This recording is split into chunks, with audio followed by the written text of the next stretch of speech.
NASCAR on FS welcomes you to Atlanta Motor Speedway for what could well be the fastest NASCAR Busch race of the year, and is certainly the longest, the Aaron's 312 from Atlanta Motor Speedway. A tie atop the point standings, but Todd Bodine there in 5th place is the man with a hot hand. 2 straight wins.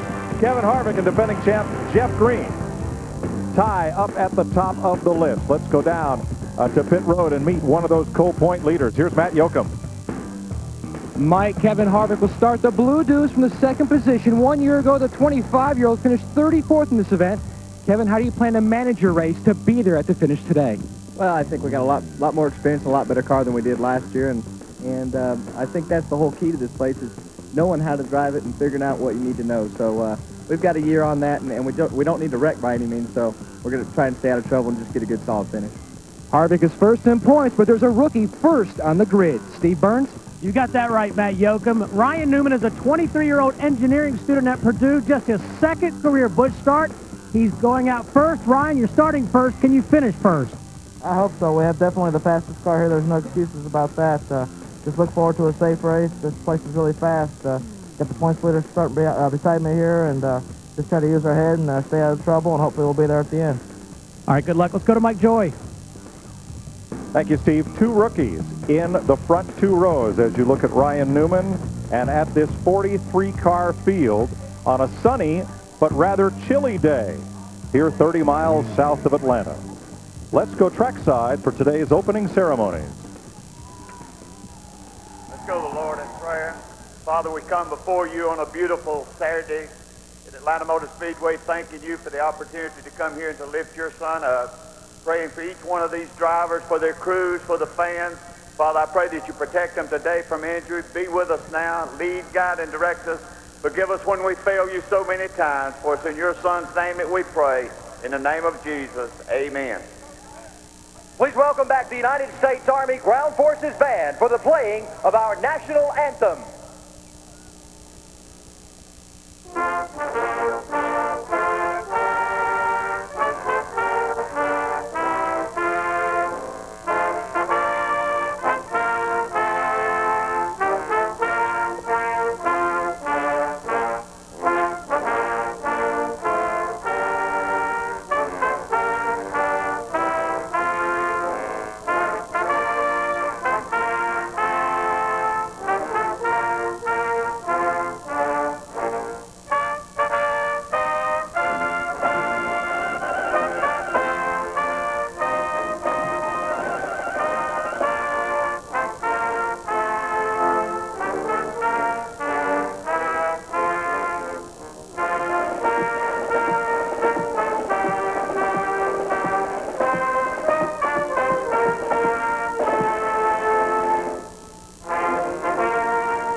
How about a big round of applause for the 4 T-38 talents from Columbus Air Force Base.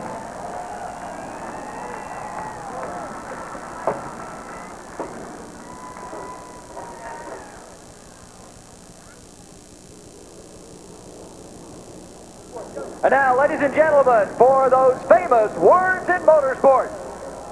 Gentlemen, start your engines!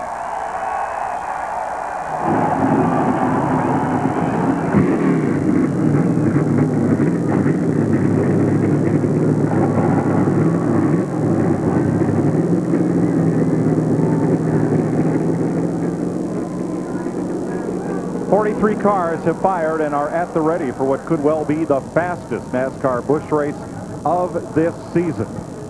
No restrictor plates, a lot of horsepower, new horsepower this year for these NASCAR Busch Series drivers, and a new challenge. Hi everyone, Mike Joy with Larry McReynolds and Darrell Waltrip. And Darrell, there's a lot of power under that right foot here. 26 guys, 26 drivers broke the old track record. And the track record was broken by 6 miles an hour. So really what we've got here today is truly a mini Winston Cup race. These cars are within just a few hundredths of a second being as fast as tomorrow's cars, the Winston Cup cars. So I'm excited to see what it's going to be like out here today. We'll get a real preview for what we're going to see tomorrow. And where the extra speed comes with extra horsepower is at the end of the straightaway, getting into the corner. And these guys have really struggled with the setup. And if that isn't enough problem, the sun's out today. They practiced in overcast and cloudy yesterday. They're going to be entering these corners at over 180 miles an hour, sliding around, door handle to door handle. It's going to be interesting. It's going to be fun to watch. The pole sitter for this race would have qualified 6th for tomorrow's Winston Cup event, and there's not a single prior winner in the field. So if you have no particular place to go, get ready for some fast racing. Riding along in my automobile, my baby beside me at the wheel. I stole a kiss at the turn of a mile, my curiosity running wild, cruising and playing the radio, with no particular place to go. NASCAR on FX is brought to you by Aaron's, by Wendy's, and by Pet Boys. Cars like us, people love us.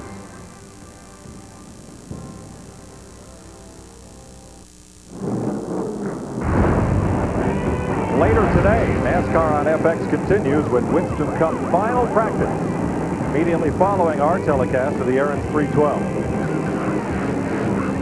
And tomorrow, NASCAR This Morning gets us started on Fox Sports Net at 10 a.m. Eastern Time. We'll have the NASCAR Winston Cup race presented by UPS on Fox at 12:30 Eastern. And NASCAR Victory Lane wraps it all up at 9 p.m. your local time on the net. Todd Bodine is the man everyone wants to beat. He started the season with a one-race deal and then went to Victory Lane at Rockingham. And then came up 7s at Las Vegas and again went to Victory Lane. Today, Todd Bodine seeks his 3rd win in a row in a race that he wasn't even supposed to compete in. His car owner, Buckshot Jones, was supposed to drive that car today, and he said, as long as Todd keeps rolling those 7s, he's our driver. Here's the starting lineup for today's Aaron's 312 on FX. Ryan Newman, the rookie on the pole. Kevin Harvick, runner-up, Daytona and Rockingham alongside. Row 2, 92 Series champ Joe Nemechek, and Scott Wimmer, 25-year-old rookie with his best career start, Dick Berggren. He's making just his 7th career start, but don't let that fool you. This kid's got all the right stuff. He's driving for Bill Davis. Last fall here at this racetrack, he dazzled everybody in a Winston Cup car, of all things. Wimmer, he's strong enough to win it, even though he's a rookie. Row 3, as you look at Scott Wimmer, Greg Biffle, 2nd at Vegas, 3rd at the Rock, and Tony Raines, 4th in Vegas. Then Mike McLaughlin and Ashton Lewis Jr. from Virginia. Michael Waltrip and Jeff Purvis, veterans in the 5th row.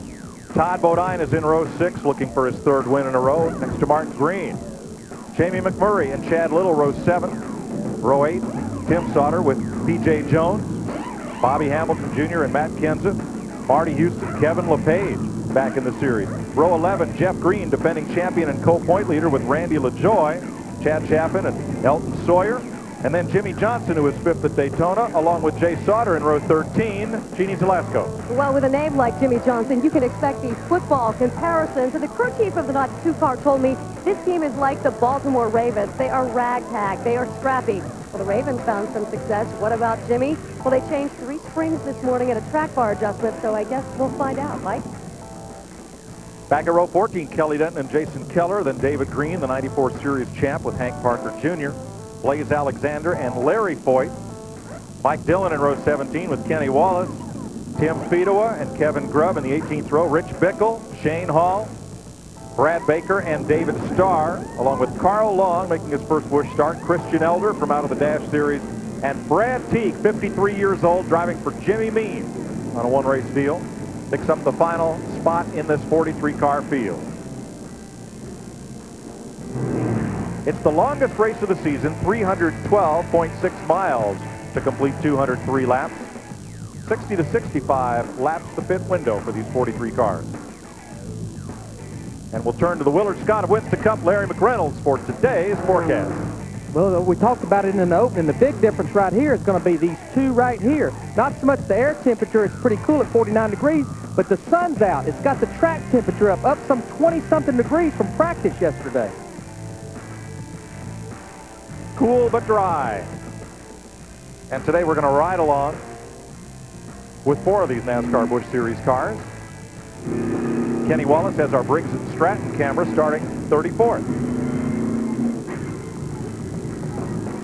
Matt Kenseth has the Visine camera giving us a clear view from car 17. He starts 18th.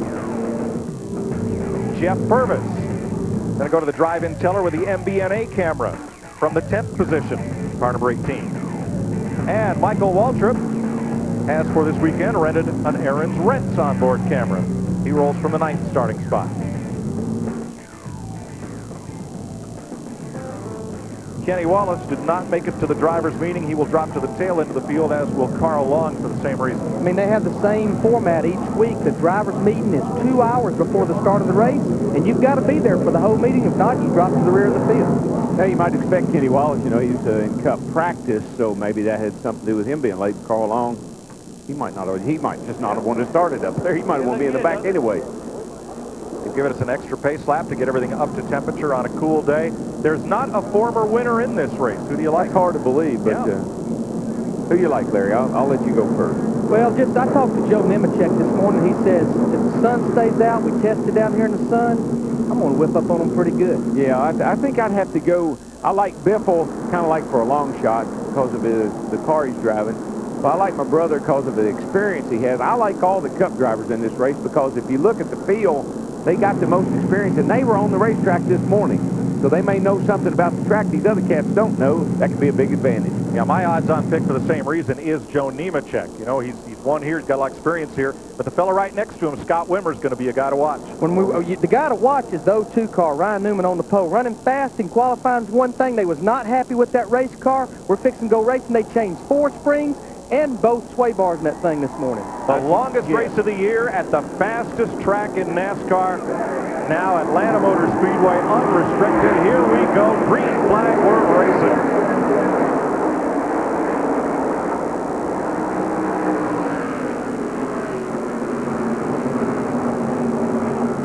Scott Wimmer did not come up to speed, and he's dropped back about 3 rows.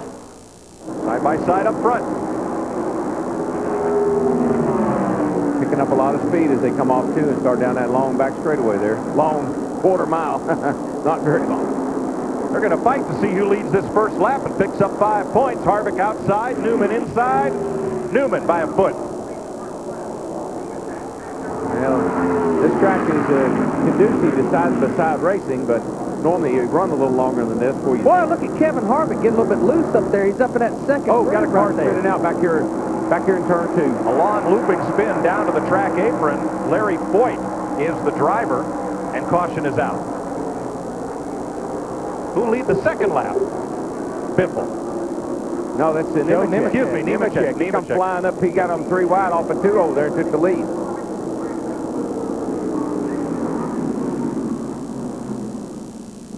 So caution out at lap 2 for Larry Foyt's spin down in turn 2. I was looking over that way. I think he just spun the car out, and that's probably a product of some of that track conditions being a little different than what he had yesterday.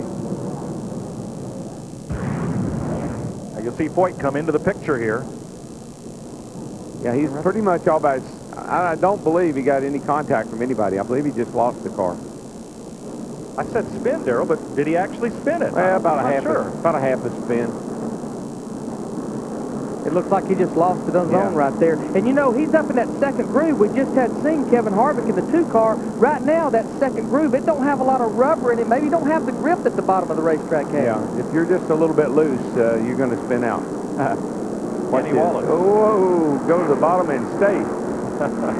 Kenny Wallace takes evasive action. We're under the first caution of the day. You're watching NASCAR on FX.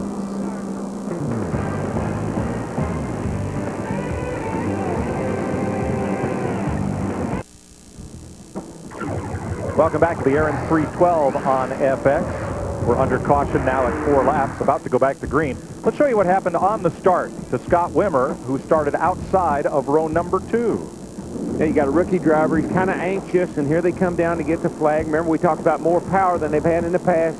Stands on that thing. See him wobble right there? That's just from cold tires. Maybe he should have cleaned them off, heated them up a little bit, Larry.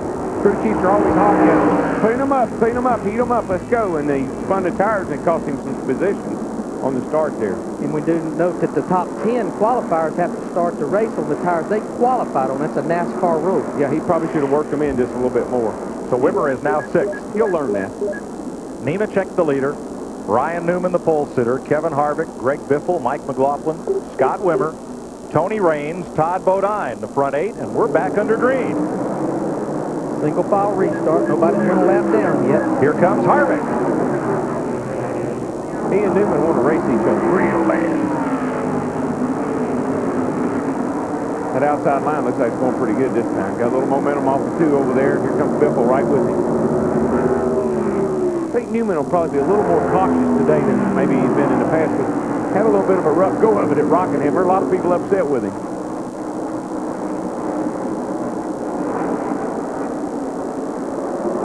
Not that these guys know this is a long race, so they got plenty of time to work their way to the front or pass another guy back whenever they need to. Todd Bodine in 8th. That 00 car. A little bump with Tony Raines. Whoa! Come on, baby, don't do that now. He did. He knocked the sheet metal loose on the back of that baby. And what I get aggravated with, Darrell, it's not that Tony Raines in 33 that he's messing with right there. If he caves the front end on with that 00 car, it messes the front downforce up on that car, so he could mess himself up as much as anybody. Oh, yeah. Yeah, you really shouldn't be doing that right now. Jamie McMurray and Michael Waltrip, the 99 coming. Waltrip, though, cannot clear Raines. And they're back in 1. Ride with Mikey.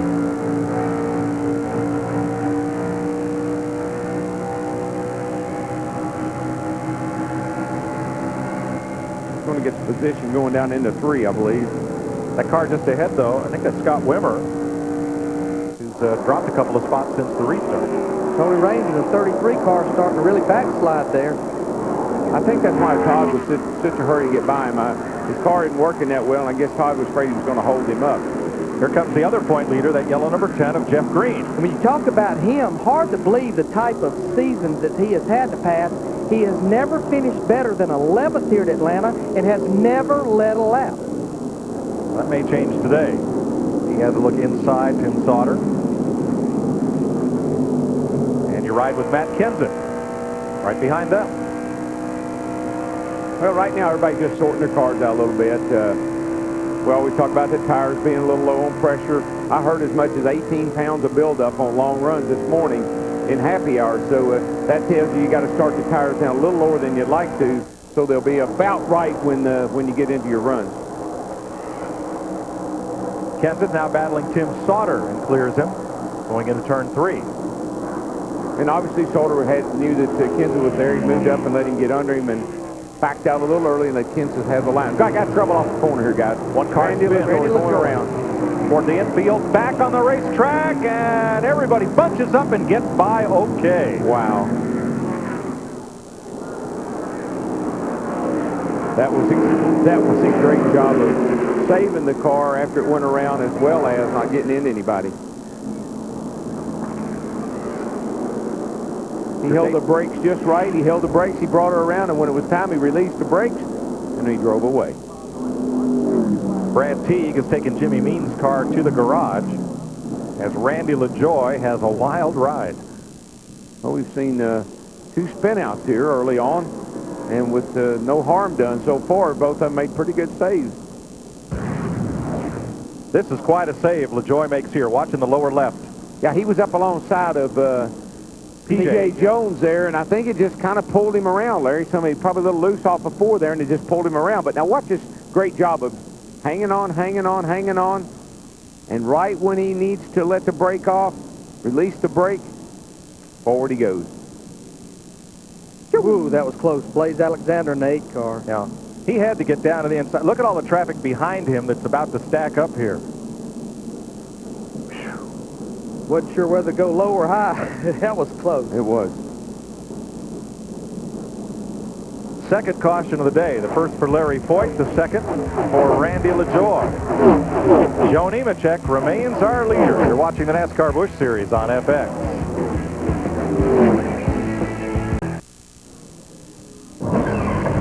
If you have your favorite driver's car number in the back window of your car or pickup, you might want to watch Totally NASCAR, where Steve Burns gives you all the news of your favorite sport, weeknights at 6 on Fox Sports Net.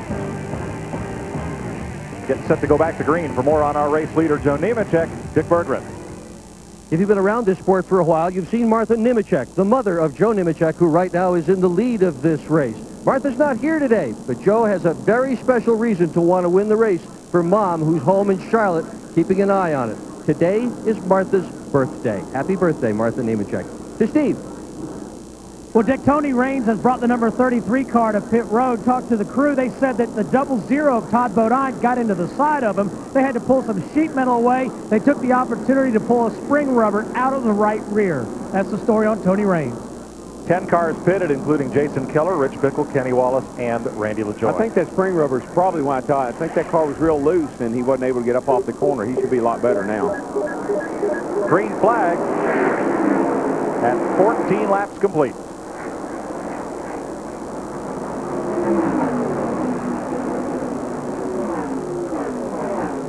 Pretty much all the leaders stayed out that time, did not pit. The tire rule today is under caution. NASCAR has only allowed these teams 3 sets of tires to change under caution. Some of the cars at the back of the field ducked in, and most of them just popped up, so they have a little advantage if this thing goes green for a long time. Which I don't think it will. We don't expect that, I don't think that'll happen. You know, we look at Joe Nemechek in the 87 car, even though we talked at the opening about we have no former winner in today's race. He's the only driver that has competed in all 9 races here, but it has not been good to him. He has had 4 DNFs. Car sure looks pretty awesome right now, Larry. That thing is right down on the ground. It's running right around the bottom of the racetrack, and he's pulling away. Here comes Todd Bodine working underneath Mike McLaughlin. That's for 5th place. Yeah, he started 11th. He's already up to 5th, so obviously he's still got the combination. 27, Jamie McMurray, battling 99, Michael Waltrip. Bobby Hamilton Jr. right there in the 26 car, the red car right behind Michael. Michael's going up on the high side, going around McMurray there. Why did I not know he would be the first one to start working that high groove? Him and Jeff Purvis. You watch, they'll both be right up there. And they both got cameras in their cars, too. And Hamilton's coming with him. Taking a little more time. They're battling with McMurray. Steve Burns? Just spoke to Bobby Kennedy, the crew chief for Michael Waltrip, and he said they're waiting to get some green flag laps so they can get some air pressure up. And I understand we have trouble. Turn 4, a car has apparently cut down a tire and spun. That's the number 16 of David Starr. Yeah, tire's rolling down the racetrack. There you go. That's the actual tread of the tire. And boy, that's a dreaded thing to see. For all the now everybody's going to tread and belt of the tire. It is, and now everybody's going to be running around in the pits wanting to know what happened and why that happened. Is that something we're going to have to look at all day long here? Third caution of the day comes out at lap 18. Now, he had just pitted on lap 12 during that last caution. Yeah, some of the guys at the back of the field did, and I'm not sure if they took tires or not. I think most of them just popped up.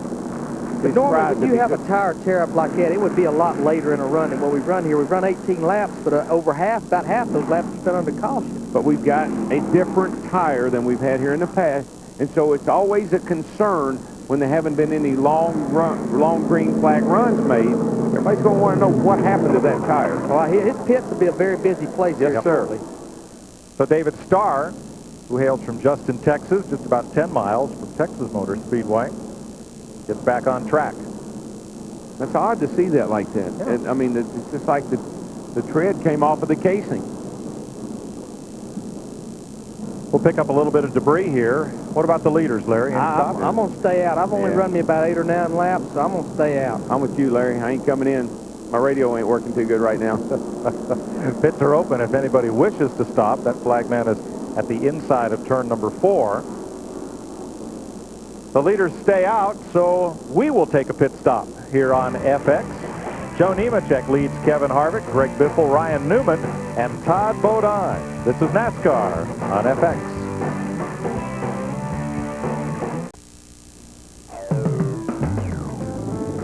We're just finishing up the third caution of the day. All single car spins. This one, David Starr lost a thread off his tire up in turn number 3 without further incident.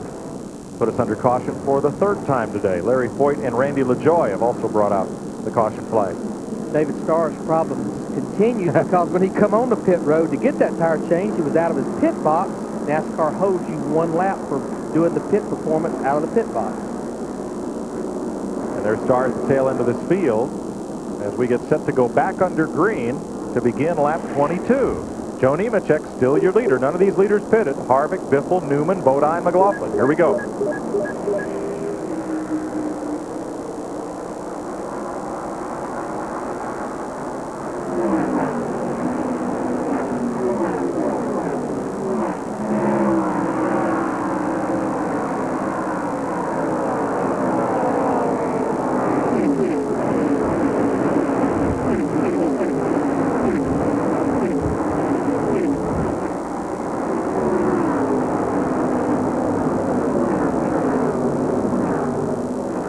Now, it seems on each of these restarts, Harvick is able to hang just a little closer to Nemechek each time.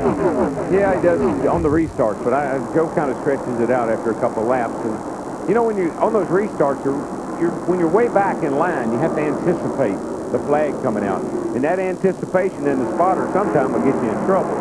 So we always have to be real cautious when we come down to take the green flag. You want to get a good jump, but you don't want to run into the back guy in front of you. 99, Michael Waltrip moves up to 6th, passing Mike McLaughlin. Car ahead of him is Todd Bodine. I think that the guys that were out there this morning, like Todd and Michael and some of the Winston Cup guys, should have a slight advantage on these cats because they were on the track this morning with the sun out.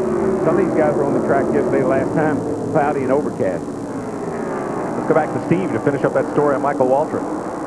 Yeah, thanks, Mike. Michael Waltrip, his radio crew chief Bobby Kennedy, and said that 99 car is pretty good, but because, as Larry McReynolds mentioned, they've only run a handful of laps under green, they want those tire temperatures, the tire pressures, rather, to come up, and that car will really be fast when that happens.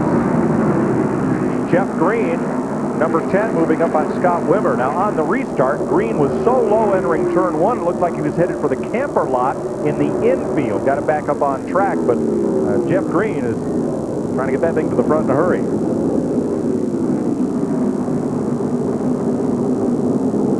Let's go to Jeannie for more on what happened to David Starr. Well, guys, that's the question they're asking down here because it is still a mystery in the pit. They keep looking at the tire. They said there was no pressure problem. He was complaining that the car was a little loose, but they don't know. But they're happy that he's back out there now with 4 fresh tires. Jeff Green, the number 10, the co-point leader, defending champion, battling Ashton Lewis. That was back at 12. Up front here, Joe Nemechek leading Kevin Harvick, Greg Biffle. Well, these cars, Darrell, I mean, they're right around that white line, right around the bottom, right where they should be running, knowing them cars must be driving awfully good right here. Yeah, Michael just passed Todd on the outside over here. That was a pretty bold move, and he looks like he's going moving on up through the field here. He's up to 4th place. Todd saw that, and he immediately went to the high side. So that's going to be the groove of choice, I believe, before the race gets pretty far along. Todd Bodine and the Buckshot Jones team have picked up a 1-race sponsorship for here in Atlanta. Still looking for something to run that car all season long. Just a quick update. We had talked about Brad Teague going to the garage here. They're out for the day with transmission problems. First and only car out of the race. The 3 spins that produced the 3 caution flags, all those drivers have returned to the racetrack.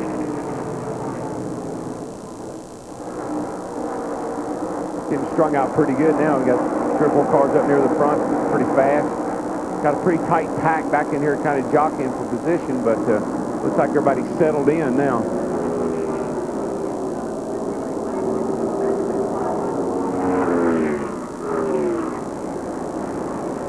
Single file back through the first half of the pack. So we'll go all the way back to the 28th place battle. That's the 33 car there. Right there that had to come in because of that sheet metal damage that he and Tom Bodine experienced early in the race. And he's been struggling with that car. I think it still must be loose. Once again, another race car here, another driver, another team working without their crew chief after they had lead or tungsten come out of their car at Daytona on the pit road. The lead fell out of the car. They suspended that crew chief for 2 weeks starting with this weekend here at Atlanta. Matt Kenseth on the move, pulling up on McLaughlin. I've been watching him, Darrell. You saw it right there. I mean, he's almost running below that white line. He's been passing all these cars. Watch him when he goes into the corner right here. He gets almost below the white line there. Look at there. Left side tire's right on that white line. You know what? That left side tire really likes that white line. You get down on it, and it'll actually hook up better than it will on the asphalt. Seen all that happen.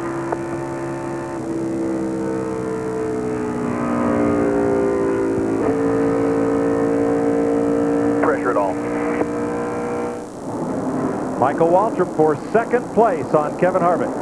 He likes that high lifting groove. He's got the thing up there right on the edge of the gray. He runs this track that way, and right now it's paying off for him. We saw him do it at Rockingham. Early in the race, it was the way to go, but later on in the day, he couldn't get his car to go to the bottom like some of the others did. Kevin Harvick drops from second to third. Dick Berggren. His crew has been in Harvick's ear, telling him to keep an eye on number 99, Michael Waltrip. They first told him he's running the high groove and gaining on you. The next lap, Harvick got passed by the number 99, Michael Waltrip, and now they've told him keep an eye on it. He runs that groove very well. Might be a good groove for you to run tomorrow in the Winston Cup race. Let's go to Matt.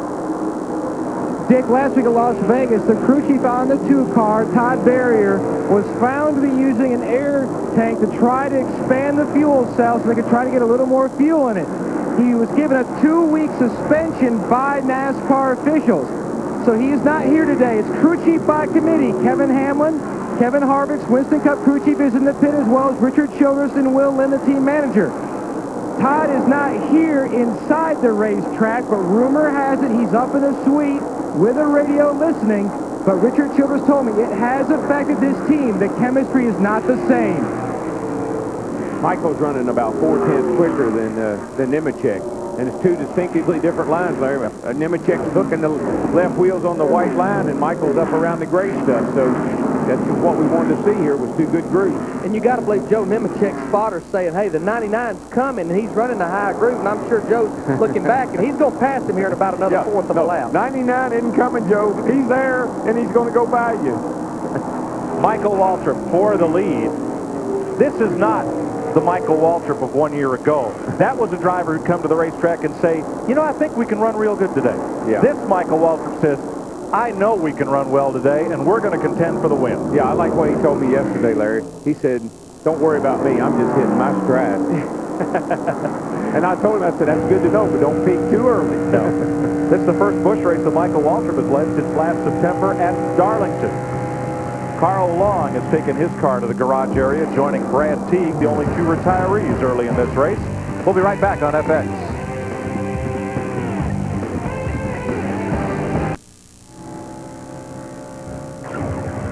Welcome back to the Aaron's 312 in Atlanta, the longest and maybe the fastest Busch Series race of the entire 2001 season. Michael Waltrip has gone to the lead. Greg Biffle has taken over second place as Joe Nemechek has backslid a bit. And now third place changes hands as Todd Bodine has moved past Biffle. So a lot of changing going on right here. And there's your leader, Michael Waltrip. And there is Todd Bodine, who has passed Greg Biffle for second place. Biffle's one of those men on the move in this race. You see him just ahead of Nemechek, who he passed 2 laps ago. Just looking at the lap times, Biffle and Michael, they're running pretty similar lap times, 31.2, 31.4. But Nemechek and Todd and him have backed up into the 32-second range. So those guys are slowing down, and some of these other guys are maintaining a pretty fast pace right now.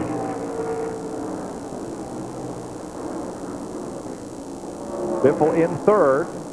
But there will be a limit here before too long because it can only go so high, Larry. I mean, you know, sooner or later they got to taper off somewhere because they're going to run out of racetrack. You saw Bodine, and here's your leader, Michael Waltrip. Let's go down high above victory lane. Jeff Hammond. Yeah, thanks, Mike. I had a conversation with Bobby Kennedy this morning also.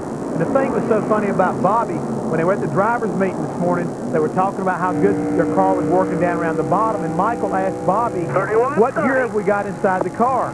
And Bobby said, such and such. He says, what's going to happen when I take it upstairs? I'm going to really wring this thing out. And what he was telling Bobby was he had already had plans, even though the car had been working good in practice down low.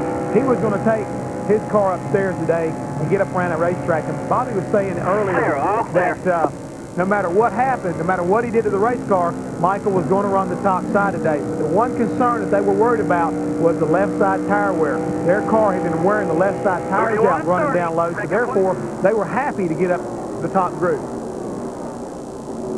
Just to follow up this a little bit, Mike, when they toughen up the right side tires, when they make those tires a little harder, it makes the left side tires have to work even harder again because the left grip on the right just puts more pressure on the left. Now Kevin Harvick has gone past Joe Nemechek, kicking Nemechek back to 5th. Dick Berggren. The problem is the right rear tire on that car. Early on in the event, Nemechek called his crew chief, Brian Patty, and told him that the car feels as if it wants to jump out from underneath him. That is a very frightening feeling here in Atlanta. More recently, Patty told him, take care of the right rear. There was a pause, and then Nemechek came back and said, I can't feel the right rear. So they're going to try and take care of it, take it easy on the car a little bit, pull the spring rubber out when he comes into pit. But that's the problem. It's loose. You don't want to be loose here. Virginia Zelasco. Boy, Dick, speaking of frightening, Carl Long was a little frightened, so that's why he got off the track. He said they didn't get a lot of track time this week out here. He missed happy hour because they were working on the car, so they had to guess on the spring. Guess what? They guessed wrong. It was a handling problem. Carl told me if he didn't get off the track, he would have been a wreck, literally. Guys? Michael Waltrip getting into race traffic. There's his last lap speed. Had to pedal it a bit because that traffic double wide in front of him. Oh, yeah, he went around the Randy LaJoy, who spun there a little bit ago, and put him a lap down. But, man, he was forcing the issue off turn 4 there. But that spring rubber deal, yesterday it's overcast. These cats put them rubbers to make them turn yesterday. Now they're turning too good today.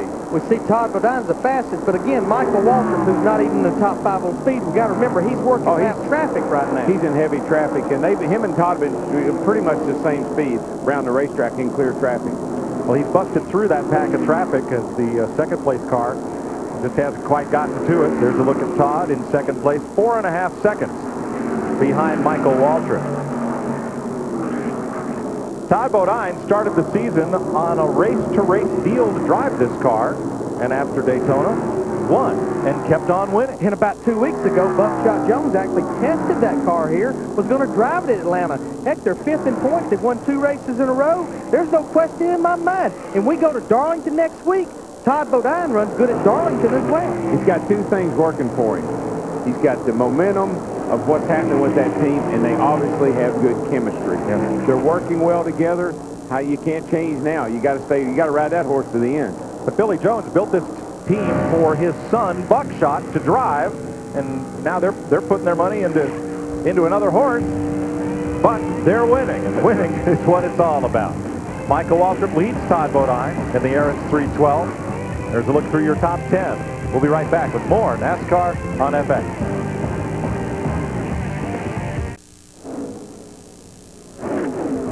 Welcome back to Atlanta. No change among the front 3 in the Aaron's 312. Mark Green has taken his Davis & Waite Motorsports Ford behind the wall where the hood's up, and they're working on it. Michael Waltrip coming into another big pack of lap traffic. Well, as fast as he's running compared to the other guys, he and Todd are running in the 31-second bracket, 31.5 roughly. Everybody else is up in the 32.5-second bracket, so they got about a second on these cats a lap. Today's Pep Boys trivia. 2 drivers won their first career Busch Series race at the Atlanta Motor Speedway. Who are they? I'll give you a hint. They're both Winston Cup drivers, and one's a champion. I ain't got a clue. It's one of them. Jeff Gordon, 1992, and Mike Skinner, 2 years ago, won their first Busch Series race here at Atlanta. Here comes Bobby Hamilton Jr. starting out like a house of fire. Yeah, he's Joe Nemechek. He's up to 6th place there, and that car's running pretty well, too. Scott Wimmer making a pit stop. Matt? 23 car already has come to a halt in his pit box. He was complaining about his car was very, very, very tight. Bill Davis said they were going to make a chassis adjustment. You did see the wedge wrench go in the back window. This is a 4-tire stop for the 20. Little trouble on the left rear of Scott Wimmer. He's now down and away. Has the weather thrown everyone a curveball? Well, we know when the race started, track temperature was in the mid-80s. We're already hearing that it's up into the low 90s, and as that happens, and that's something we monitor closer than air temperature, the track gets slicker and slicker, and you've got to have those adjustments. There's the difference. 91 degrees. 5 degrees in just a little over about 50 laps.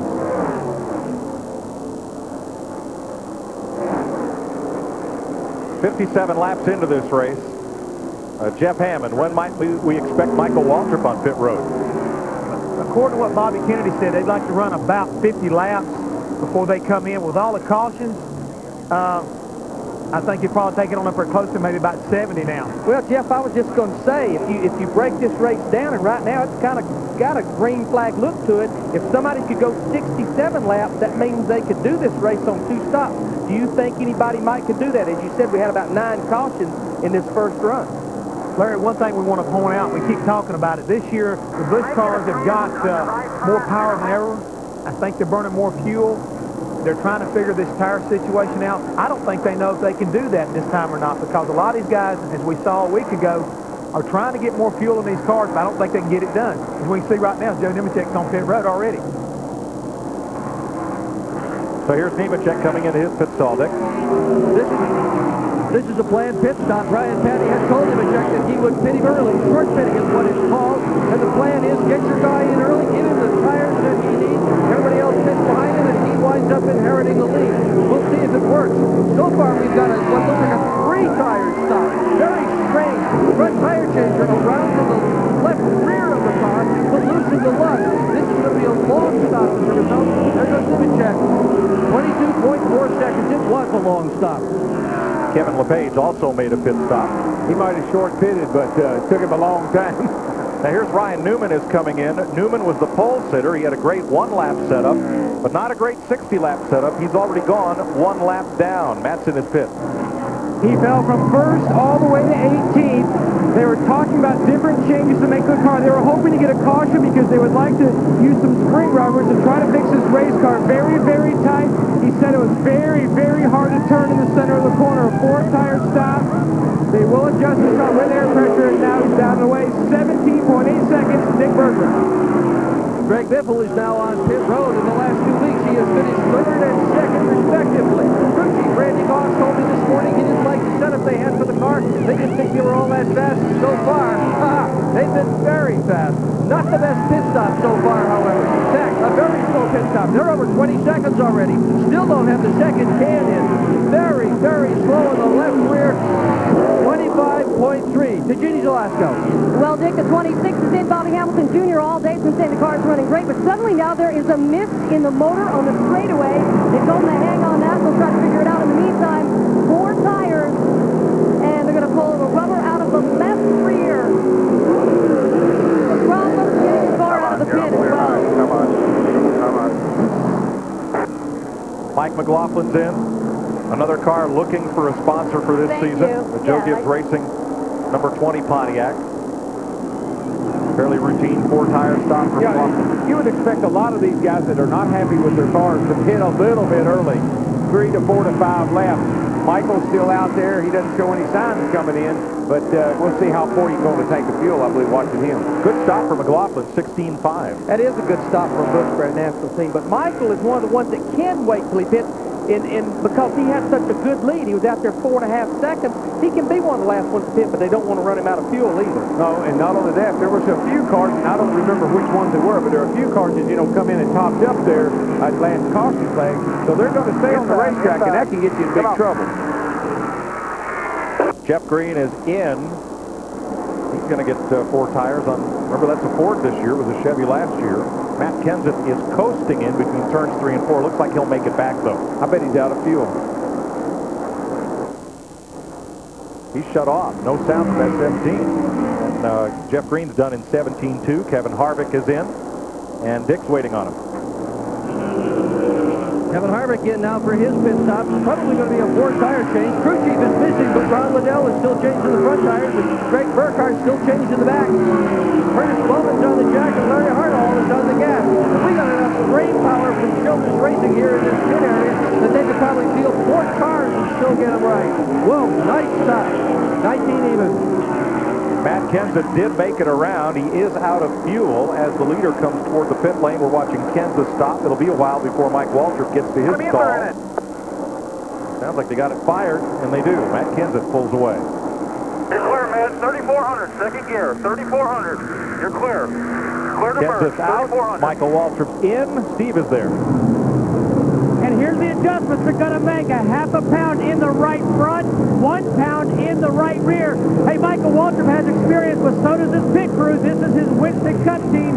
Tim Sheets on the front tires, Greg Osborne on the rear, Rick Goodrich on the jack. Let's go to Matt Yocum with Todd Bodine. A 4-tire stop for Todd Bodine. Remember last week in Las Vegas, 2 very slow and costly pit stops. Trouble on the left front, Billy Wilson. Trouble with the lug. He's finally down the way. 24-second stop for Todd Bodine, who overcame, as Matt said, 2 botched pit stops in Las Vegas to win it. Here's Jeff Purvis. Steve Burns. And Jeff Purvis in. Come down. You got about 10 more. Keep coming. Crew waiting for him. Takes a long time for Purvis to get here, but now he slams it in to the attention of the crew. Jack goes up. No chassis adjustment to the number 18 of Jeff Purvis. Right side tires are on. Left side tires down. The tires come off. Again, no chassis adjustments for Jeff Purvis. A good sign that his car is handling well. 15.7 seconds for Jeff Purvis. 3,200. Hank Parker Jr. will pick up the lead. Number 36 as Purvis pulls away, and Kevin LePage makes another stop. And you can see the squirters right there working on the windshield. Of course, no wipers, but the washers are working. Just a little bit warm. That's where the not what you want to see right there, I'm telling you. There is Parker, who has picked up the lead here as we cycle through green flag pit stops. First full round of pit stops today. Now Randy LaJoie is second.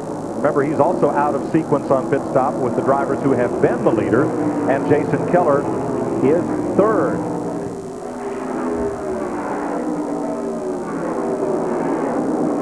So we've pretty much cycled through a round of green flag pit stops here at Atlanta, and Hank Parker Jr. right now is our leader.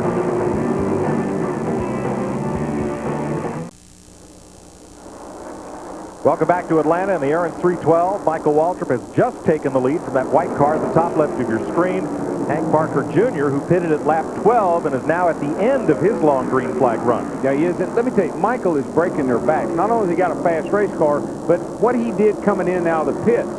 Now, we have a graphic that'll show you that when he came in and out of the pits, this is from the time he entered the pit road until he got back to the start-finish line, Michael's time was 112.87 seconds. The next closest guy to him was Bodine, 116.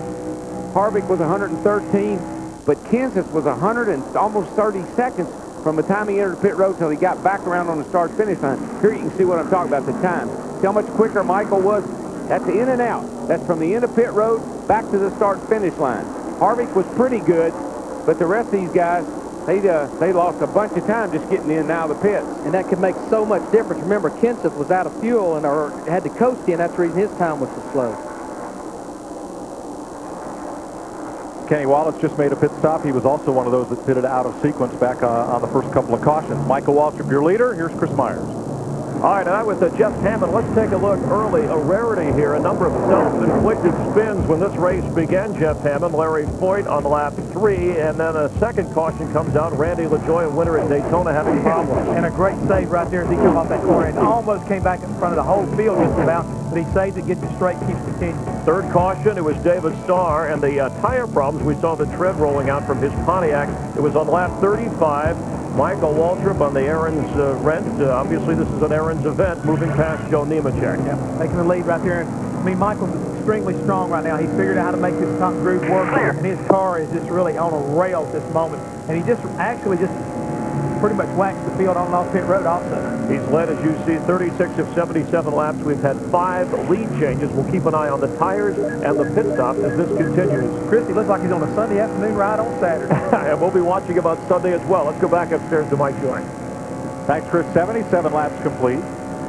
You ride in the Aaron's onboard camera with Michael Waltrip. There is Joe Nemechek, early leader, who presently is in 5th place. Dick Berggren. Remember that strange pit stop where Steve Dixon, the front tire changer, came around to Nemechek's rear of the car and loosened up the lug nuts? The reason for that is Dwayne Bigger was busy in the back end of the car pulling his spring rubber out. Because he was so busy pulling the spring rubber out, he was going to be slow. So Brian Patty set the front tire changer to the rear to loosen up the lug. Then he did the left front lug. That's the fastest possible way to do a pit stop when you're going to have to take extra time in the rear. Smart guy, that Brian Patty. To that. Dick, Todd Bodine hit it on lap 66. This is his left front tire. A little bit of the quartz near the outer edge started to come through, but Brett Bodine, Todd's brother, came down, looked at the tires, said they looked very good considering they had 66 laps on them. Todd's car was a little bit tight, but his water was a little high. They wanted to add tape, but they couldn't do that because of the water temperature was reaching so high. There's Bodine alongside Elton Sawyer. Now, the 2 drivers in the top 10 that have not stopped during this cycle, Hank Parker Jr. and Jason Keller, the 5th place car, we're waiting for them to come to pit road. That rubber that Dr. Dick was showing us there, I'll tell you how sophisticated we've become. They have different hardnesses of those rubbers. They have some that are real soft and don't make much change in the spring, and they move right up the line there from soft to medium to real hard to make huge changes. Lead over Bodine, who was in second. The car is second right now, so I have to pit pretty soon. Telling Michael Waltrip that Hank Parker Jr. is about to pit, and that Todd Bodine is 1.2 seconds off the lead. Brad Baker slow in turn 3. He may be out of fuel, but he will make it back around. Let's crank it up, folks, for those of you with surround sound, and get the full sound of these Busch Grand National racers. Trouble out of turn 2. One car slow in the middle of the racetrack. Parker had run out of gas. They were 3 wide behind him, and the car shooting through the middle piled into Parker, Ashton Lewis. The speed differential, Darrell, between those cars was at least 70 or so miles per hour. Well, just like we saw last week when Matt Kemp has just pumped it a little bit off the corner and Biffle got into the back. I mean, imagine what happens when you run out of fuel and just stop. Here's Parker up here, and you can see he's slowing down. He's trying to get down to the inside, and he just pulled right down in front of Ashton Lewis. And here comes Tim Fedewa. He has nowhere to go. I'm sure when the car ran out of gas, Hank Parker tried to get down out of the way, knowing that he was going to be in harm's way, and he just drove right down in front of those cars behind him. That's a big hit.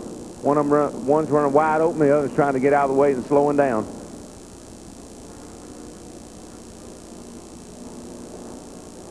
Most of these cars are just the way they're made. They don't give you much warning, do they, Larry? They just run out of fuel and they quit. Nothing that Ashton Lewis could do. Parker just ran out of fuel and was trying to get down out of the groove, and here these cats come, and the spotters couldn't even warn him quick enough. Looks like everybody's okay. Darrell Ashton had quite a run coming through turn 2 underneath Tim Fedewa. He was going to, but he couldn't quite clear Fedewa before he got to this car out of fuel. This is a 66 car that got caught up in the mess and into the outside of a training wall. So all these cars are badly damaged. Everybody's fine. Everybody's out walking around. I'm sure somebody's saying, hey, what happened anyway? That was Hank Parker who stretched that fuel mileage just 1 lap too far. The pickups in these fuel cells are so that when they'll run until there's no fuel left in them, and when they run out, they just quit all at once. Tim Fedewa was an innocent victim. Pulls that car back behind the wall, and pit road is open. And here comes our leader, and just our leader. I believe everybody else. The rest of them have caught a lap. They haven't caught up yet. Here comes Todd back there. The rest of them are coming with him. See, the set of tires that got up under green don't count against the 3 sets. So they come in, they still got 2 more sets to use. There's our triple split of the 3 leaders pitting. Let's start with Matt. Todd Bodine already in his pit stop. They are now just fine-tuning the 00 of Todd Bodine. A half a pound of air pressure out of the right front, a half a pound in the right rear to Steve Burns. Michael Waltrip making an air pressure adjustment as well. They're going backwards from the way they went last time. Half a pound down the right front, or half a pound down the right rear as well. Go to Dick Berggren. Joe Nemechek is in the pit as well as Kevin Harvick. It is Harvick who has the greatest amount of problem. He ran over debris on the backstretch, picked up a flat tire as a result of that debris. Right now they've got a tire loose on pit road. Crew member grabs it around to the left side. Pandemonium down here on pit road. Nemechek first one away. Wow. Harvick gets away, and you see Biffle couldn't quite get all the way in there, the way the cars were lined up along the lane. There's Biffle's car. Yeah, Biffle's, he's not, I don't know if he's out of the box or not. His right rear tire was out of the box. The right rear it was actually, I think, on the line, and if it's on the line, you're okay. The right rear is the only one that can be that way, though. I like Dick's explanation. Pandemonium. That's what it feels like. Hank Parker's car is pancake-demonium. As we'll go to break under caution at lap 84. And there's the reason why. We'll be right back to Atlanta. You're watching NASCAR on FX.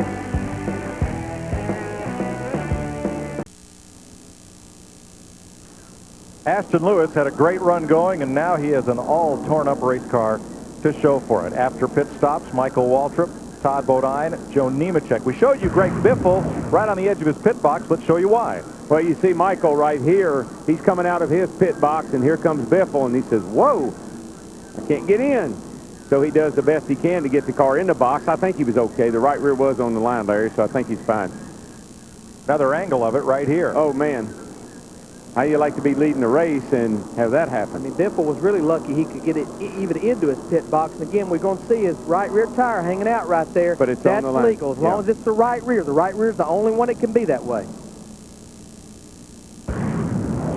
86 laps. Michael Waltrip is the leader. Okay, guys, you know what this means? Reload. Yes. Everybody's had a chance now. We got a caution here. Everybody's been in. They've made some adjustments, tires, spring rubbers. Now Michael may have it may be a whole new race. He had the dominant car. Todd Bodine's up here now. Nemechek needed some work on his car, and the points leader there, one of them, Jeff Green, is right up there ready to challenge. But the unique thing, the pace Michael can keep at 85 laps, there's only 11 cars on the lead lap. Oh, yeah, he was putting them down. There's Todd Bodine, your second-place car, behind Michael Waltrip, ahead of Joe Nemechek, Jeff Green, and Jeff Purvis. This is the Aaron's 312 on FX.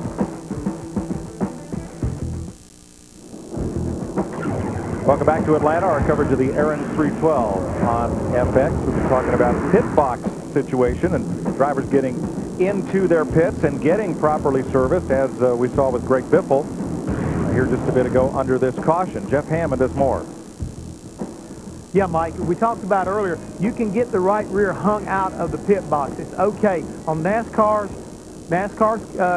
little card right here that we have, as you can see right here, this is a card that all the crews are given. The crew chiefs especially are given a copy of this so they know beyond a shadow of a doubt what you can get penalized for and what you can't. This is what Greg Biffle did right here, and it says right above it, that's okay. If you notice right here, you get the nose over, that's what the 16 car did, and he was over the line. He got penalized a lap, and they're going green, guys. Michael Waltrip leads the back to the green flag to begin lap 90. Marty Houston trying to get back on the lead lap as the car inside as Michael goes way up the racetrack, loses the lead. Todd Bodine and Joe Nemechek slip past. Here comes Jeff Green.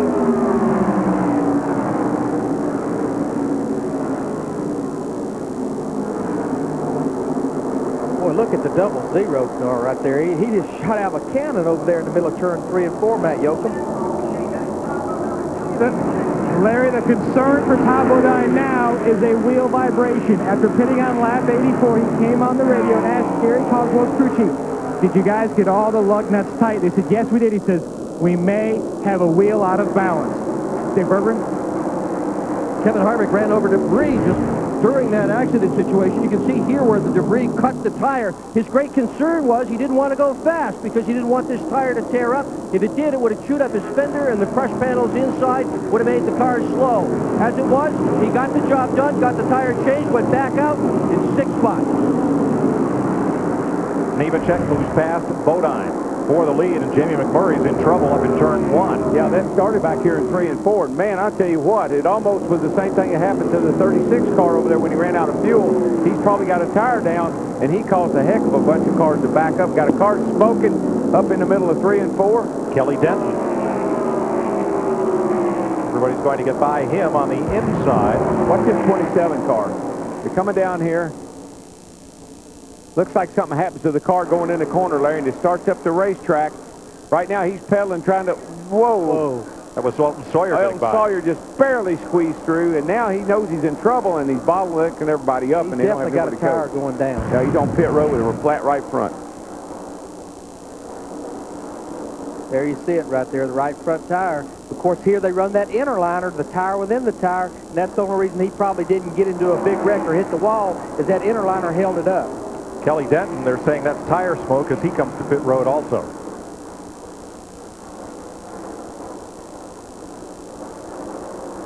Steve?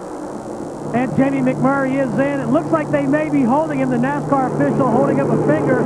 They have finished work on the right side. Took them a long time, and yes, they are going to hold him. He evidently was too fast down pit road. Yeah, that happens a lot of times. You panic, you know, you start down pit road, and here comes one of our top 5 cars. Here's the 26 car coming down pit road. Bobby Hamilton Jr., what's the problem, Matt? He came on the radio. Bobby Hamilton Jr. said to his crew, the water is now at 255 to 260. He felt like it was starting to push water out, overheating. They're going to raise the hood. They're going to put some water in it to try to cool down this engine.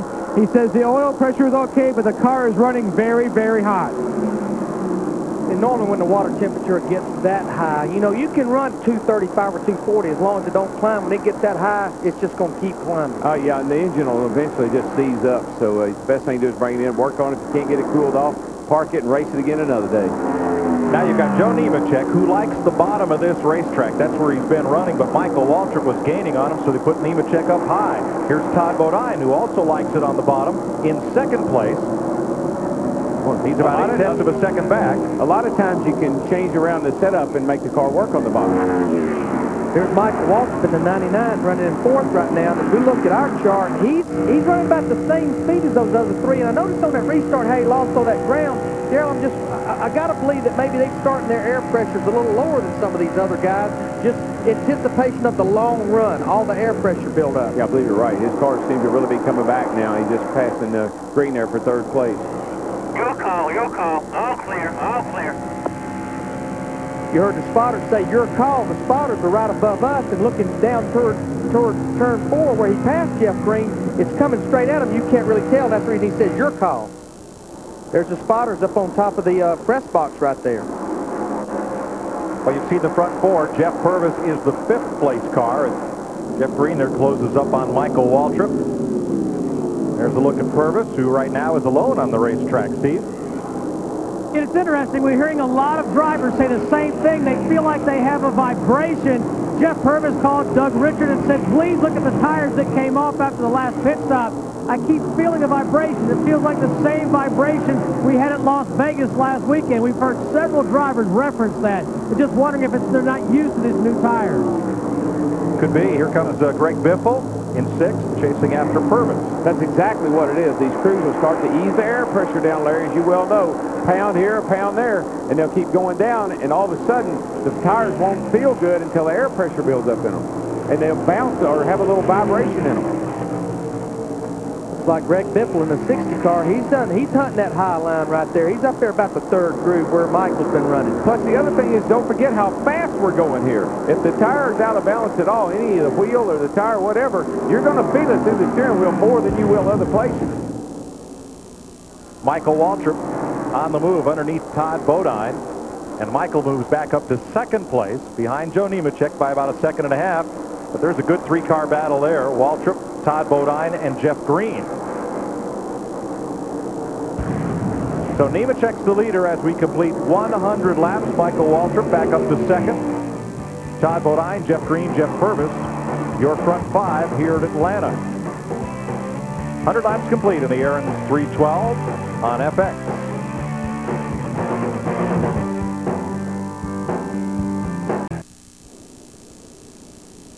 You're looking at Elton Sawyer, who just had a hard crash in turn 2. It started when the 11 of Marty Houston tangled with the 61 of Tim Sauter, and Elton Sawyer came into that scene full bore. Look at the front end of his Brad Akins Ford. Elton is okay. 11 car gets down on the apron, comes back up the racetrack into the 61. Now watch this, when the 61 comes down and Elton hits him running wide open.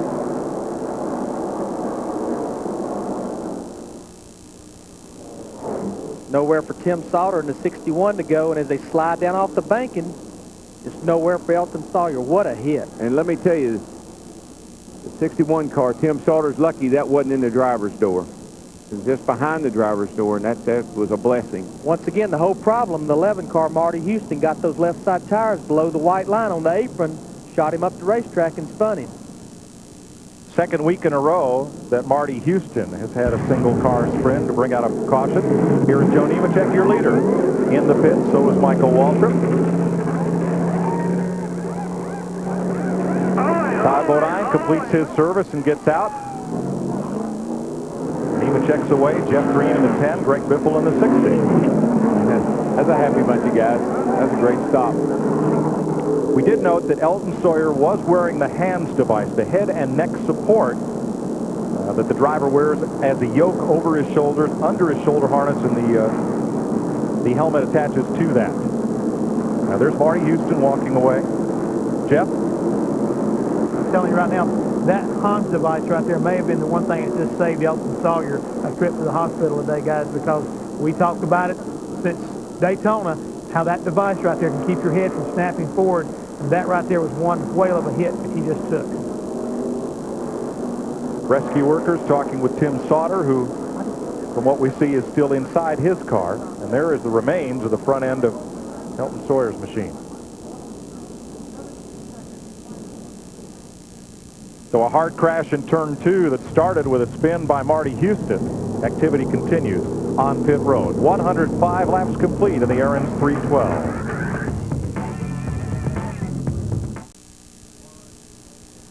FX welcomes you back to Atlanta at Aaron's 312. We are under caution, lap 101. Michael Waltrip, your leader, with some pit stop action. Let's go down to pit road with Dick Bergman. Dick? Crew Chief Brian Patty called Joe Nemechek in out of the lead to change 4 tires and put fuel in it. Hadn't been that long since they had already done that, but Brian decided that they needed to have fresh tires in order to be able to keep up with everybody. Meanwhile, Tommy Baldwin, Winston Cup crew chief for Ward Burton, was down here checking. He's doing a little homework for tomorrow. To Steve Burns. Dick, Michael Waltrip came in. They had a great pit stop. The only thing they adjusted, they took a pound out of the left rear. Jeff Purvis, they took a spring rubber out of the left rear spring. Let's go to Matt. Todd Bodine was one of 9 drivers in the lead lap to pit on lap 105. He did not like that last set of tires, so they took the opportunity under this caution to make a 4-tire stop. They also took 1 round of wedge out to try to loosen up his race car to grid. All right, thank you very much. Let's take a look as repairs are being made and adjustments at what happened in turn 2. Marty Houston of the 11 car tangling with Tim Sauter in the 61 car, who later walked away, went to the care unit. But Jeff Hammond, what's happening right here? As you can see, 11 car, Marty Houston's got down on the apron. The car's gotten around on him. He's starting back up the racetrack.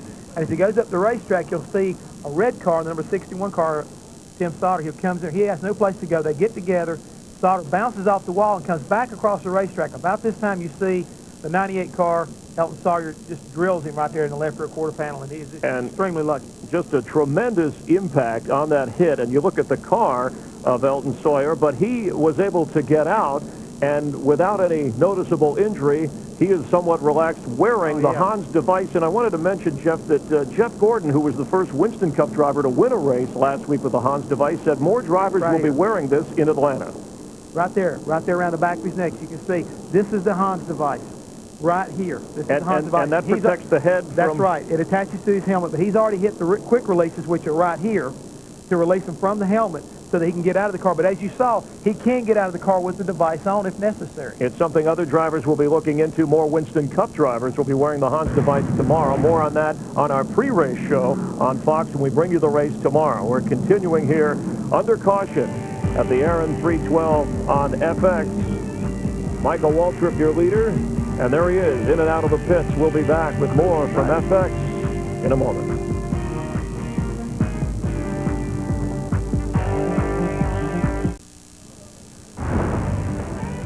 Welcome back on FX, Aaron's 312, the Busch race. Later today, the final practice for tomorrow's Winston Cup race. You'll see that on FX following this race as the drivers can make their way through. And then Sunday, NASCAR this morning, 10 Eastern, 7 Pacific. That's on Fox Sports Net. Then catch the race here, the Cracker Barrel 500 from Atlanta, 12:30 Eastern, our pre-race show. Bonnie Labonte will be joining us. And then it all wraps up on Fox Sports Net at Victory Lane. Here's a quick pit stop summary. Again, Michael Waltrip, our leader. We've had 8 lead changes with 6 different drivers, but this tells some of the story. Well, right now you see where Michael's gone back in the lead because of a great pit stop, but also Todd Bodine's woes in the pits are continued. He was 3rd coming in, now he's back 7th again. So, I mean, they got to work on their pit stops if this boy wants to win a race again.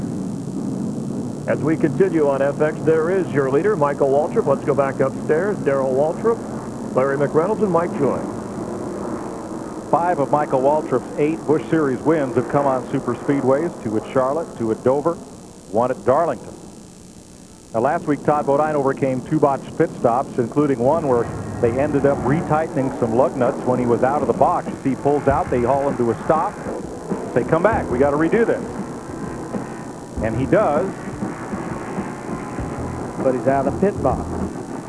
And this was kind of, I think, a wake-up call for NASCAR. I think it kind of caught them off guard what went on here. And I was told by David Hoops just a little while ago, actually, that in the drivers' meeting this morning for the Busch race and in tomorrow's drivers' meeting for the Winston Cup race, they will stress, if you work on that car, even if you're redoing something or making a mistake better or fixing it, you got to get back in your pit box or 1-lap penalty. David Hoots, the race director. Now, as Jeff explained earlier, there's even a card handed out how you must get into the pits to make your pit stops, but there's really nothing printed about if you have to back up or have to have something done, so they've clarified that for the teams. Let's crank it up for this restart, folks.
Joe Nemechek has come to the lead. And the 74 car, Chad Little right there, he's on the tail end of the lead lap, fighting, trying to stay out there, hopefully get a caution, just like Ryan Newman in the 02 car there. Both these guys at the tail end of the lead lap trying to get a caution, get that lap back.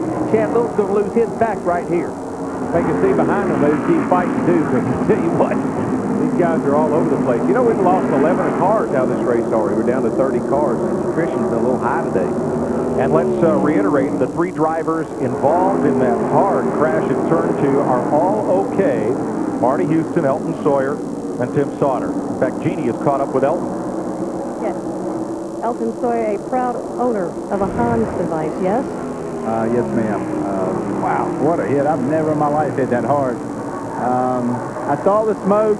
And Tim Sauter, the next thing I saw was the 61 coming down, and the spot had already said go low. When I turned, man, he come in my windshield so fast, and I'm a little sore in my chest area, but wow, if I hadn't had that device on, my head would have been all in that steering wheel. So thanks to Jim Downing and Bob Hubbard, really appreciate it. Hate it from my Georgia Bulldog car. It was wasn't where we needed it to be. It was a little loose, but we found a pretty good groove up top, and I was liking that, and thought we were going to have a pretty good, maybe top 15 day, but look forward to Darlington. Take solace in the fact they're sitting here in one piece, and we're glad to see that. Mike? Robert Hubbard was a professor at Michigan State when he developed the Heinz device in conjunction with sports car racer Jim Downing from here in Atlanta. Look at this battle for second right here, Greg. Whoa, whoa, whoa, no, don't do that. Whoa, Ryan Newman into the outside wall there. Somebody got into the back of him and got him started up the hill. That's what I was hollering about.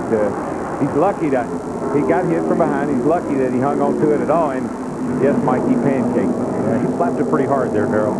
You know, 5 of the 6 drivers there in the top 6 are all Winston Cup drivers. That's something we had talked about. Maybe that experience would probably pay off today. Right now, he's got all the tire smoke and being filled inside, being filled with smoke. He's down low, and that 8 car comes up there and gets it. That's when I started hollering right there, and I knew he was in trouble. And he gets up there and gets in that gray stuff. A lot of sand and rubber and dirt get on your tires. Car won't cut. Into the wall he goes. That was Blaze Alexander, an 8 car that actually got into the back of him. And we're going to stay green as Newman limps around and makes it onto pit road. And he's going to be too fast, I think, down pit road. I guarantee he'll be sitting there for a few minutes extra. Matt? The 02 does come to a stop. They are going to work on the right side. He was speeding down pit road, a rookie mistake. They told him to be patient. We'll fix this car once it gets in, but he did speed. They are going to make a chassis adjustment. You can see the wedge wrench in the back window, discussing things very slow. The trouble with the jack. Boy, when things go wrong, they certainly have gone wrong now for Ryan Newman. A very slow stop. He had made it back out of the tail of the lead lap. Now the 2 cars slowing on the track, Mike.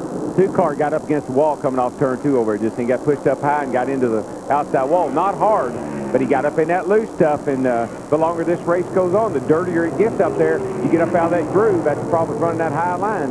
You can get into the fence real easy. Harvick drops back to 9th place.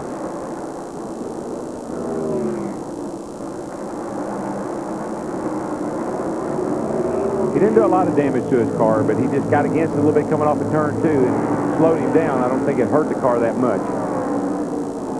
Don't see any tire smoke. Boy, you got to give a call to Jason Keller in the 57 car. Fought that car earlier in the race. His crew decided to pit under those earlier cautions. Didn't change tires, made some adjustments. He stayed out and caught a caution and stayed on the lead lap, and they worked their way into the 8th position. We'll show you again what happened to Kevin Harvick. He's just up there, and, you know, like I said, he gets up in that high groove. Like, see that dirt and dust flying up? That's sand, rubber, and all that stuff off the racetrack. And, you know, I don't think he really hit the wall. I think he just got sideways and corrected and lost his momentum, but he's back going again. You can run where it's black, but you can't run where it's gray. That's exactly right. He jumped the cushion. Here's your leader, Joe Nemechek. Greg Biffle is now closed to within a second of the lead. Well, this ought to be a track, and that car with Mark Martin has won a lot of races here, and this track is coming around to where that car ought to be the best car on the track. This is Mark Martin conditions right now. Kind of hot, slick, everybody's slipping around. He's hammered down. Greg Biffle came close to the Truck Series Championship of NASCAR 2 years ago, won it last year, and owner Jack Roush promoted him here to the NASCAR Busch Series. Very aggressive driver. Asked him about that. He said, well, that's how you had to run the trucks. You had to be aggressive with those trucks every lap to make them go. These cars are different. And what I like about it, Darrell, is he gets more out of that race car than there. He's the only driver so far this year, a rookie, that has led in all 3 races. He's always on that wheel. He's always fighting it. He's getting everything out of it. Yeah, you know, I was surprised when Jack moved the young kid up, Biffle, to the Winston Cup. And didn't move Biffle up when he moved, what's the kid's name? Kurt Busch. Kurt Busch. When he moved Kurt Busch up, I thought Biffle would have been a better candidate. If I was the owner, that's the way I'd have done it. The way Roush explained it, he said, yes, Biffle has more experience, but Busch reads a new racetrack better than anyone he'd seen in some time. So that was the reason given at the time. You saw Michael Waltrip lose a spot Yeah, his car's not as good as it was. They've made some changes, obviously, in the pits, and they've gone the wrong way. Saw that happen to him a couple times. Saw it happen to him at Rockingham in the Wednesday Cup race. Got up there on that high line and was really moving, but then as the race wore on, that didn't work for him. This is your lead battle right here. You got to give a call to Brian Patty, though, Joe Nemechek's crew chief. Brought him in early under green, had the unique pit stop where they got the rough route.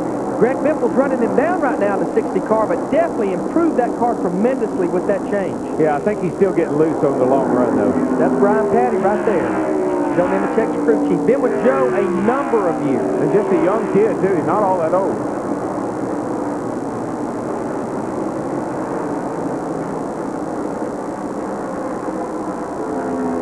Nemechek, Biffle, Kenseth, Bodine, Green, and now Waltrip has fallen back to 6th place, Steve. With crew chief Bobby Kennedy. Bobby, you had a great pit stop, but you're falling back. What's wrong with the car? Just a little bit tight right now. Running real low air, and it takes us a little bit to get going, but we're running about the same as the leader right now, so I think we'll be okay. He's caught back up to Jeff Green. I don't know, Darryl. When a car starts pushing and gets tight in Atlanta, the only thing normally fixes it is 4 more tires and some adjustments. That's exactly right. And the problem is just like I've said before, he has fallen so far behind that by the time his car comes in, the leader's way over here on the front straightaway. Talking about leaders, we're about a lap away, I think, from a lead change. Greg Biffle has pulled right up to the rear bumper of Joe Nemechek in the 87 car. And you can believe Biffle's getting some good coaching. I mean, he's got Jeff Burton down there, and he's got Mark Martin down there, and he's got Jack Roush down there. He's got a lot of good help.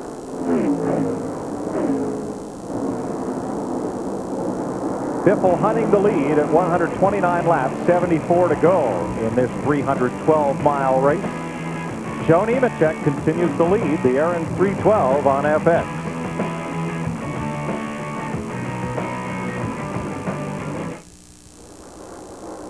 We have a new leader in Atlanta. Here's how it happened. Greg Biffle going after Joe Nemechek. Yeah, I think Nemechek probably said, well, you know, Biffle's coming hard. He's pretty fast. I believe I'll pull down and let him go by. Is that hard to do as a veteran driver, just to let somebody go, Darryl? No, it really isn't for somebody like Nemechek, who knows this car is not exactly like he'd like it. They've helped it a lot. He keeps improving it, but this is no time to make the issue, press the issue. Let him go, get one more stop in. Maybe we can make the car good enough where I don't have to do that. Well, Michael Waltrip just made a strong move on Todd Bodine to move up to 4th, and that is the only car on the track right now that's as quick as Greg Biffle. Looking at the lap times, Matt. And this morning, Michael Waltrip made a big announcement that this team will run the entire Busch Series schedule in 2002. He also announced that Shauna Robinson will drive his 99 car at Talladega, Texas, and Nashville. They are also trying to put together a deal to run Kerry Earnhardt in a couple races this year, trying to pay back a big favor that Dale Earnhardt gave Michael. Shauna Robinson, the first woman to win a pole in the NASCAR Busch Series. She did it right here in Atlanta. And she's the best female driver I've ever seen. I mean, she really has a lot of talent. She runs in the ARCA Series. She runs a little short tracks, little half miles, gets in there and beats and bangs with the best of them. She goes to Daytona or Talladega, and she's right there with them all the time. Brad Baker getting overlapped by Greg Biffle. 137 laps complete here. We've had 5 cautions for 24 laps and 12 different lead changes among 7 leaders. 30 of the 43 starters still running. All right, here comes, you know, I like to talk about at the line now. Here comes the leader. He's at the line now. And we'll look back, and you can see what about 5 seconds. Look, there goes Mikey right there. There you see Michael Waltrip is quicker on this last lap. By a lot. I mean, he's got that high. The car came in, he got back up high, and he's making good time. 31 flat. Matt Kenseth is in. 31-35. He was our 3rd place car at that point. 65 laps to go, Larry. This is final stop.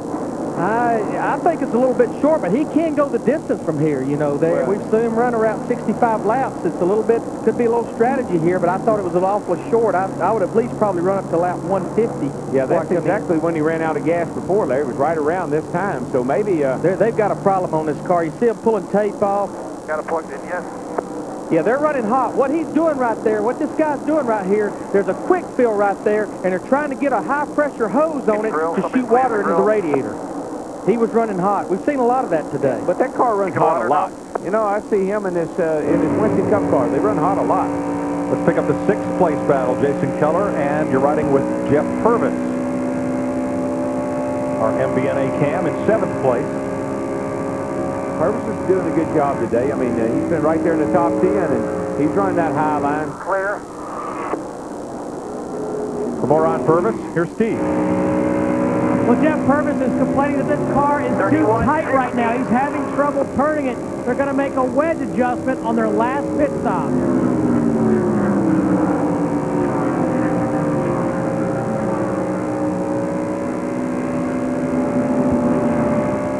And that adjustment could be, you know, as little as a half a turn can affect the way these cars handle. Half a pound of air pressure, a half a turn on the wedge boat. There he is. He's in there, and you can see his hands on the steering wheel. 31, a little dark right there now. That's it, man. Get that rhythm. He knows we're watching him. He hit his hands. There you go. He's turning a big handful into the corner. Going after Keller. Now see how smooth he tries to be off. Don't fight with the car off the corner. Takes a little effort to get it down in there, but once it's in there, you got to be real smooth with it off the corner, or the thing will come around with you. This could be, he's complaining about a little tight. Watch his hands go over the top. Tight's when you go in the corner and the car wants to go up the track, and we're seeing a lot of them do that. That's when the car's tight. You got the wheels turned, but she's going up the hill. When those hands get around there like that, the car's just way too tight. It usually slows it down. Driver likes it. It's not really a problem for him because he can control it with the accelerator, but it's not fast. And what it does, it really hurts the straightaway speed because you have to back off right at the exit of the corner. Yeah, it's just not fast when it's that way. And that's reflected in his lap times. Jeff Purvis's times right now are 2 to 4 tenths of a second slower than race leader Greg Biffle. Here is Biffle, the only driver to lead every race this year in the NASCAR Busch Series. And Jeannie has an update on one of the drivers involved in that Turn 2 wreck. Well, guys, first of all, let me say Tim Sauter is fine. He walked out of the care center. He's a little banged up, but no worse for the wear, and very happy to be in one piece because he said his helmet was cracked. He took a really bad shot to the head. He thought he could get through the spin, but then he got caught up in it. And he did say the reason it took him a while to get out of the car is because he went unconscious, but very happy to be walking out of the care center, and he told me he's just going to go rest for a while. Good that he's okay. Thanks, Jeannie. 145 laps complete. Greg Biffle running 31.2 seconds. Michael Waltrip is 2 tenths quicker than our race leader. I mean, he is by far the fastest car. Maybe Bobby Kennedy was telling us right. The impressions is built up. He's moved to the top of the racetrack now. He's running down Joe Nemechek for this second place. Oh, he's so much faster through the middle of the corner. Watch him close down on Joe. But he picks that throttle up way before the center of the corner. Well, that's the good thing about being up high like that. You can just get back in the gas so much quicker. You just make the track a lot bigger. The car doesn't have to turn so sharp. Look how bright the sun is here going into turn 1. This is a real problem. Look at him. He's got to run on the high side. Joe Nemechek on the bottom side there in 87. And see, that's a veteran right there. Joe Nemechek, he sees Michael's faster. He doesn't race him. He doesn't try to hold him up. He lets him go. Fall in behind him and follow him. Maybe he can learn something. All right, at the time of this pass, note this, Michael Waltrip is 1.5 seconds behind leader Greg Biffle. Let's see if he can close in when we come back.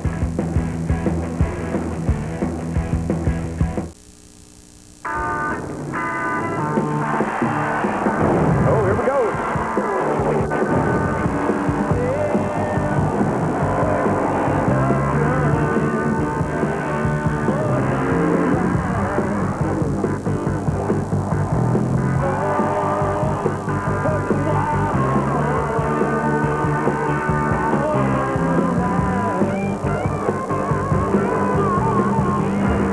Can Greg Biffle's streak of leading every race continue?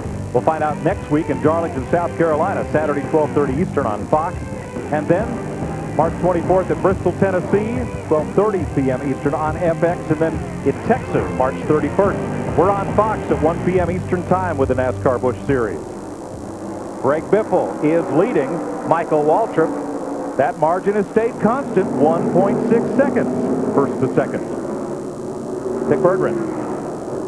Well, Greg knows all about that margin, Mike, because he is multitasking this afternoon. He's got more voices in his ear than a television racetrack announcer. He has got people telling him on virtually every lap, not only his lap times, but also the lap times of Michael Waltrip and Joe Nemechek behind him, and they're telling him what lines Michael Waltrip and Joe Nemechek are running. It's an incredible job that he is doing, Biffle, in paying attention to all this information and not losing his focus on the racetrack.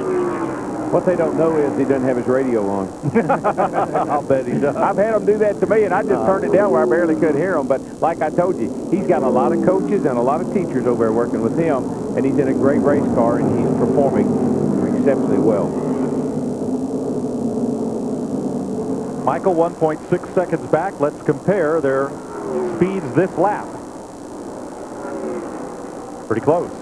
Michael makes a little move. You know, he gains a little, and then he loses a little. They're pretty equal. I don't see much difference in the two cars right now, Larry. No, again, it's like they catch and lap traffic now. The real thing, we talked about this last week at Las Vegas. We're about 5 to 10 laps away from that final green flag pit stop. What Michael Waltrip's crew chief, Greg Biffle's crew chief, all these guys are doing, they're getting that team together. Look, just a good, solid stop. No mistakes. They're talking to the drivers. Don't speed down pit road. This is the stop that counts, guys. All right, we want to be here for pit stops, so we'll take our pit stop now. 156 laps complete in the Aaron 312 on FX.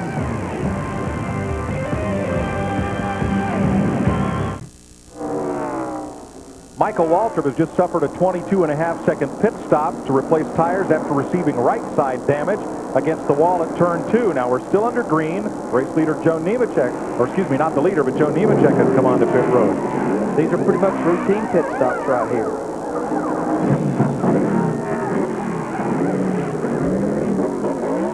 Good stop. Leader Greg Biffle stays out on the racetrack. Now watch first what happened to Biffle. Up off turn 2. Just see his hands. See his hands are going down to the right. Yeehaw.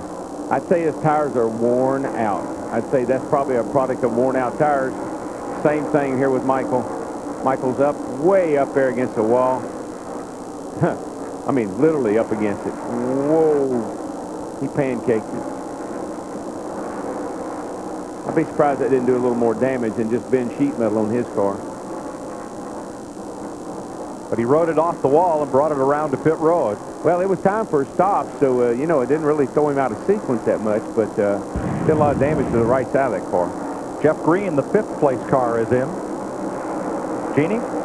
Well, guys, one man's pain is another man's opportunity. Jeff wasn't going to come in for another 15 laps, but what happened to the 99 car accommodated him. He did not like the set of tires that was on the car, so he will get more, and he's off. And he's going to get some help, by the way, guys, with 92. Jimmy Johnson's agreed to help him catch the leaders. Matt? Todd Bodine's in for his final scheduled pit stop. It will be a 4-tire change. They're going to go back to some chassis settings they had on the previous pit stop. They took one round out. The car actually got tighter. They're going to put that back in. They are also going to adjust the 00 of Todd Bodine with air pressure. And now he's down and away. 18.5 seconds. Those guys will be celebrating with an 18.5. What they've been through the last couple of weeks. Leaders in. Greg Biffle comes to, or excuse me, not Biffle. I'm sorry, that's the 74 of Chad Little. In the glare, it looked much like Biffle's car.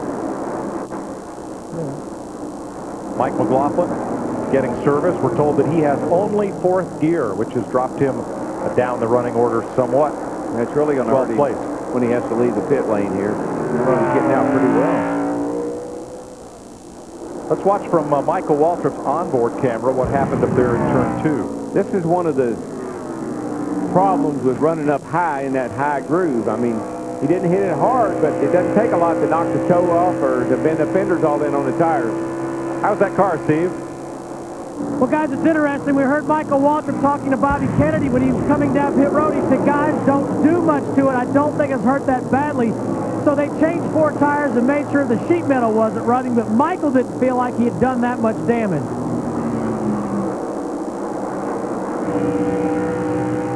Michael working through a pack of cars there, including Jason Keller, who you see just ahead on the left.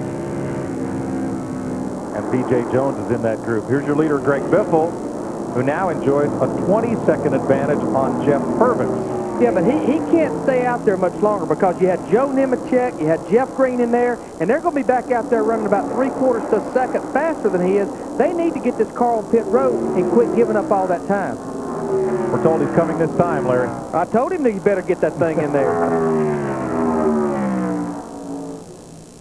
So Purvis will then pick up the lead. He's about 19 seconds back right now. You're riding with their Purvis. Ask Biffle on pit road. Pit road is a long way at 45 miles an hour. Yep. The only way they know how to maintain it is through the tag. Dick Berggren, how about our leader coming into the pit? Well, the big question is whether they were going to put a spring rubber in the right rear of the car. Crew Chief Randy Goss wanted to do it. Jack Roush didn't want to do it. They're going to try and put it in anyway. These guys are as fast as anybody at throwing a spring rubber in or hauling one out. In fact, they may be the fastest pit crew anywhere at doing that. Kyle Hardy's the guy in the back end. He changes the rear tires. That's his responsibility. Zoom all the way around to the left side already. He's done a great job. If in fact he got that rubber in. Left side going on. They've got to clean the grill. They're running hot at 230. Wow. Good stop. 1940. That boy, he got it in there, and he did a good job. You didn't even hardly know the difference. He just slid her right in there. Cat in the hat. He liked that. We'll see if that's the right strategy as here comes Todd Bodine on new tires, whipping past Jeff Purvis on old tires. We'll be right back with more NASCAR on FX.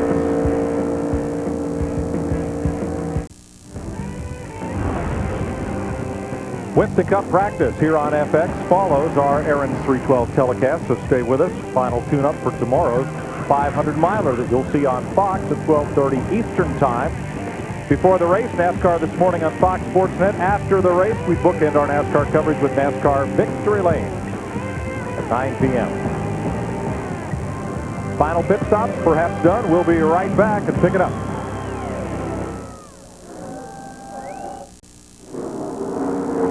Welcome back to Atlanta. Our coverage of the Aaron's 312. Mike Joy with Darrell Waltrip and Larry McReynolds. Joe Nemechek back out front. Greg Biffle 5.5 seconds behind. And of the young guns that started toward the front, Biffle's having the best day. Kevin Harvick, who was outside pole, just went a lap down. Ryan Newman, the pole sitter, is out of the race. Scott Wimmer, still on the lead lap, started fourth, now running in 14th position. And Ashton Lewis, who started 8th, got caught up in a wreck not of his making and is one of the 13 cars in the garage. And Biffle's got all kinds of problems. He's got lap cars up there in front of him, and he's going to run out of laps. Dick Berggren? Well, Greg Biffle has just called into his crew, and he has told them that he is driving the car for all it is worth. In case you're wondering, he can't drive any harder than he's going right now. Meanwhile, Randy Goss called back and told Biffle that he should remember that last time around, the 87 Nemechek slowed down more than he did on old tires. Psychology? Maybe. We'll see. 5.4 seconds, and Biffle is a little quicker than Nemechek this lap. Yeah, that's not psychology. The only thing I questioned was why would you put a spring rubber in the car that was leading the race? Well, and I think the difference in what they've got now, 5.5 seconds between first and second, is that little extra time to put that spring rubber. But also, I want to point out, Joe Nemechek was one of the first cars on pit road at lap 161. They waited to lap 168, 7 laps later on Biffle. That equated probably to about a half a second lap on those fresher tires. Yeah, well, he's closing the gap on him. There's no question about that. He's a little quicker, but man, I don't know if I'd have worked on my car if it was running that good. But, you know, we have seen time and time again, Nemechek slows down after, 20, 25 laps. Darrell, now I've worked with you, I don't know how many times. If you thought you could make your race car better, we'd work on it. Now, don't tell us that. You know better than that. I know what you would have told me, though. You said, man, this is a green flag pit stop. We can't do that. Matt Kenseth has climbed from his car. Jeannie? Yes, and I'm with him right now. I guess every 10 laps, the temperature was going up in the car. It got to 260 degrees. The water, you guys kept overheating. Is that why you called it a day here? Yeah, we just kept having problems after problems. The benzene car ran really good today, and first we ran out of gas, and then we didn't have a good pit stop. We just kept getting ourselves too far in the hole. And then finally something happened where we started using water, and the car kept getting hot. So instead of blowing the engine up, we decided to call it a day. A couple of back-to-back tough races. Go get them next week. But more importantly, happy birthday. I didn't hear what you said, but it was a tough day for us. I thought we had a lot of bad luck. Like I said, I thought the Visine car was real fast. And thanks for wishing me happy birthday. Hopefully I'll do better tomorrow. Okay, go relax. Happy birthday to you. Happy birthday to you. Happy birthday, Matt Kinson. Happy birthday to you. And by the way, Martha, too. Martha Nemechek. Joe's mom. Joe is out in front. Hey, Daryl, there's one thing about it. I'm prepared for you. If you're going to sing for us, I brought a pitch pipe. Let me get you on the right tune now, buddy. Okay? Let's see, which one need to be here? This is right here, okay? Can you do that? Lower. Lower? He doesn't have a pitch pipe. He's got a one-note harmonica down there. Now they've even got entertainment down there in the hotel. The Meanwhile, best band they've got in the Hollywood Hotel. Back on the track, we have 20 laps to go. And Joe Nemechek is your leader over Greg Biffle, Todd Bodine, Michael Waltrip, and Jeff Green. We'll be right back.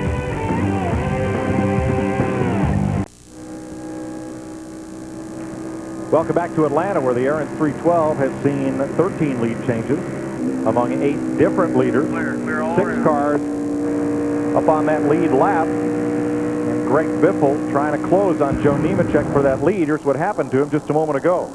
He just got loose getting in the corner. He gets the back end around. Man, I don't think he hurt it that much, kind of like what Michael did to his car. Sure didn't slow him down a whole lot, but he got loose getting in there, and that's that rubber in the right rear, and I tell you, I would have done that. But he's losing a lot of ground. He had been under 4 seconds behind Joe. Now he is 7 seconds here with about 14 laps to go. Now, Larry, he caught that wall pretty good. Can you afford to stop? Do you need to stop? No, you can't stop. It's not smoking the tires. It just did some body damage. I don't think it hurt anything else. It probably knocked his toe out. But in the position he's in right now, if he can just make it to the finish, he'll be, you know, second place probably. Yeah, they've got the spotter looking, making sure he don't see any tire smoke, any tire rub, and they're just telling him, here, look, we got 13 laps to go. We just need to finish this thing.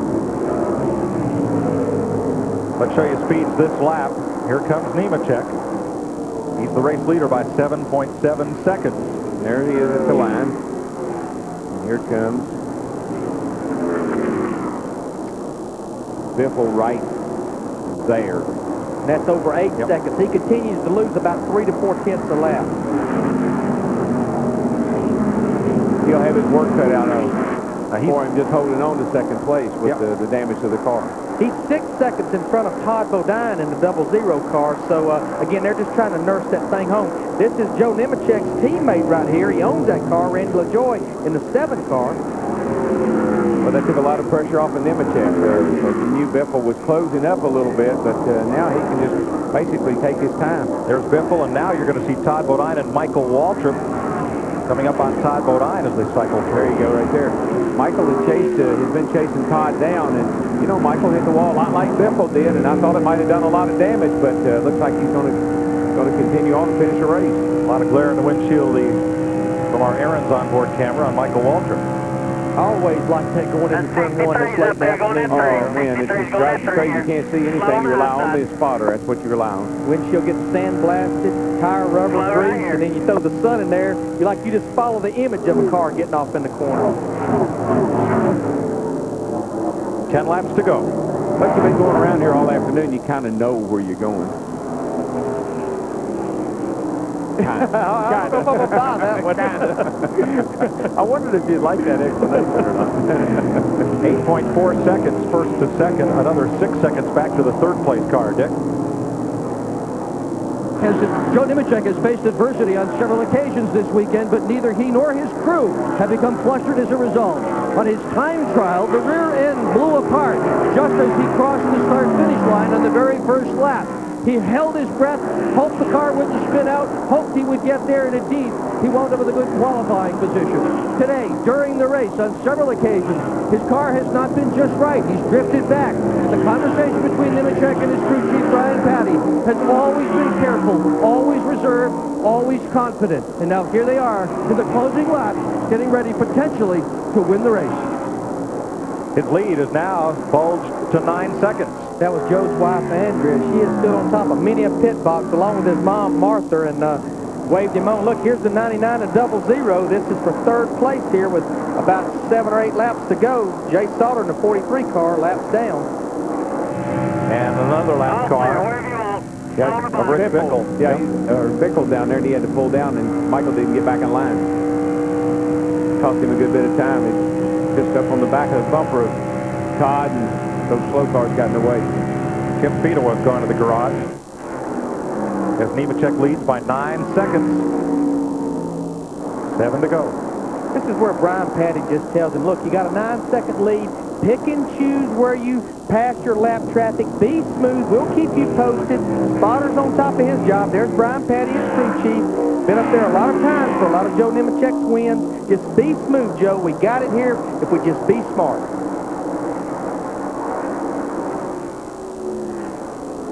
There's Greg Biffle, your second place car.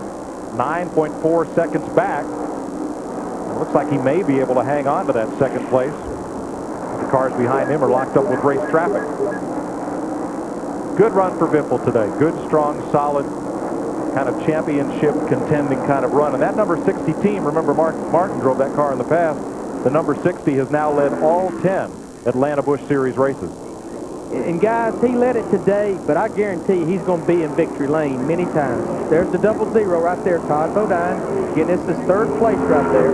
Yeah, he's pretty much busted through that pack of traffic that now Michael Waltrip has to fight through. And that's what they've been doing, too. I mean, I've been watching that little bit of that crowd right there, and they are having to fight their way through because it's the end of the race. Everybody's racing for position one way or another.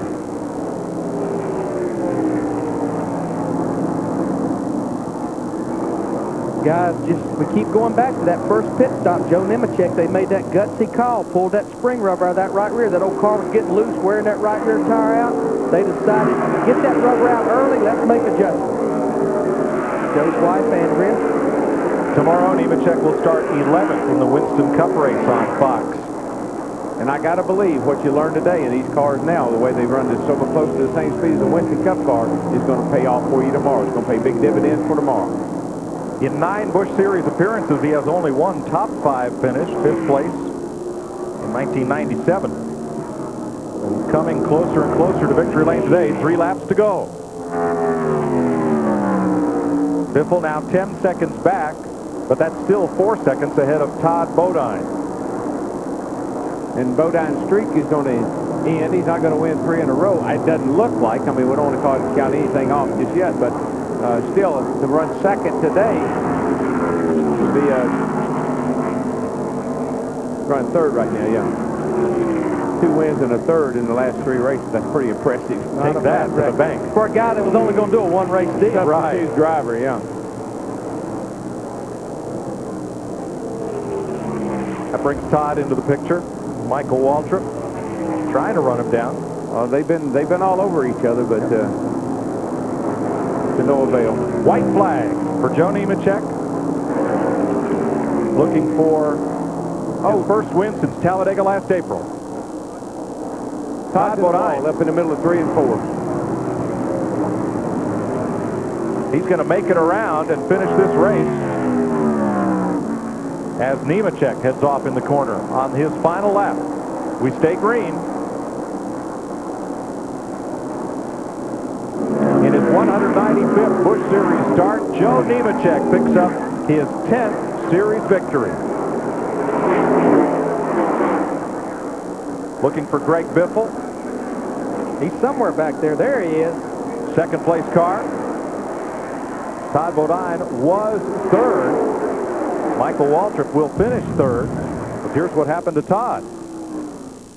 Down in the middle of turn 3 and 4. Got up there in that gray stuff. Right side tires up there. Just run out of racetrack there. The back end just got a little bit loose. Same thing happened to Biffle. Got a little loose getting into 3. Got him up the track, and you can see how dirty it is up there. From the Aaron's camera on board Michael Waltrip. And I'm sure he's working real hard, driving down in there real hard, trying to hold Michael off, and just got in there a little too hard on the last lap. Gets up high, gets up in that loose stuff, back end comes around, slides into the wall, tries to pull it down off of there. Here he goes. So Michael takes over 3rd on the final lap, and before they got to the flag, Jeff Green got 4th. Todd Bodine finishes 5th, and there's a thumbs up from Greg Biffle to Joe Nemechek. Harvick, Jimmy Johnson, great job for those guys. McLaughlin. There's a pancake side. All the cars behind the winner have those. Michael, 00, Biffle. Jeff Purvis, a good finish in 6th. Jason Keller, 7th. I'm telling you, look like they've been running on a short track. And the top 10 for Tony Rain. And the winner drives into victory circle unscathed. How about that? Winners always do, seem like. Look at that windshield. Golly, you can hardly see how this is. Well, that's the best birthday present a mother could want, especially one who's as avid a race fan as Martha Nemechek. Her son, Joe, makes it to victory lane. A very deserving family. It's a family affair right there. Mom, dad, wife.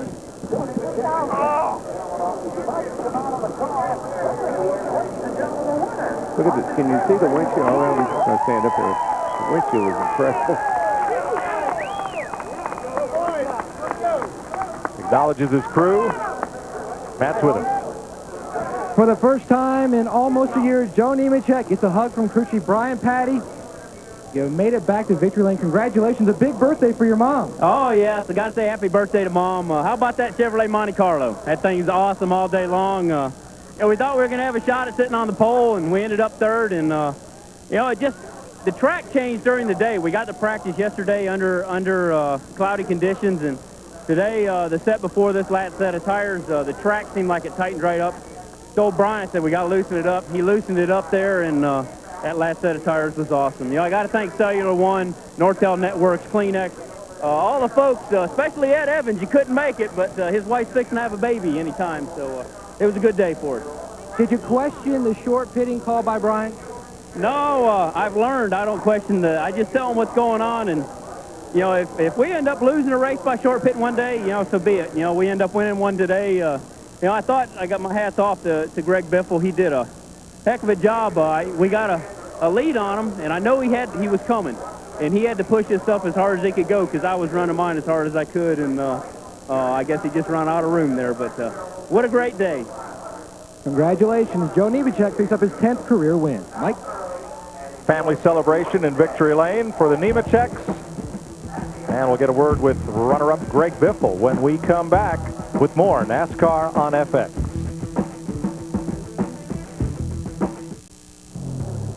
Joe Nemechek has won the Aaron's 312 and escapes Atlanta with one of the very few cars that are unscathed. Have a look at the right side of Todd Bodine's 5th place finishing car, the Buckshot team. 3rd place, Michael Waltrip's right side. 2nd place, Greg Biffle's right side. Did we just finish Atlanta, or have we been at Darlington? I don't know, but these guys all need training wheels. You know, they need some little Nerf bars on the side of their car. Ooh, Biffle just getting loose down in turn 3, up against that wall. We'll be at Darlington next week, not this week, Steve Burns. Yeah, well, let's talk to Greg Biffle about that, Mike. Greg, see a lot of damage to the right side of the car. Tell us about the close of the race. Well, I'll tell you what, the guys gave me a great car today. The Granger Ford Taurus was just awesome. But I really feel bad for the guys. They worked real hard the last couple weeks, and 15 laps to go, I was giving it all it's worth. You know, I was driving it, and that's what it was going to take to catch Nemechek. And I was going into turn 3 there, just got a little bit high, just getting greedy. With 15 to go, it got in the fuzz and got away from me, and I thought I was going to wreck big. I did wreck big, but I was able to keep going, and I'll tell you what, the engine run really strong today. Chose the wrong gear last week at Vegas, and today the thing ran really good. And, you know, I just wish we could have gotten victory lane. I feel real bad for the guys. Well, guys, Greg Biffle did a fantastic job hanging on because the air is leaking from that right front tire. Wow. High marks for Biffle, who has a 3rd and 2 seconds in his last 3 races. We'll talk to our 3rd place finisher, Michael Waltrip, when we come back with more NASCAR on FX.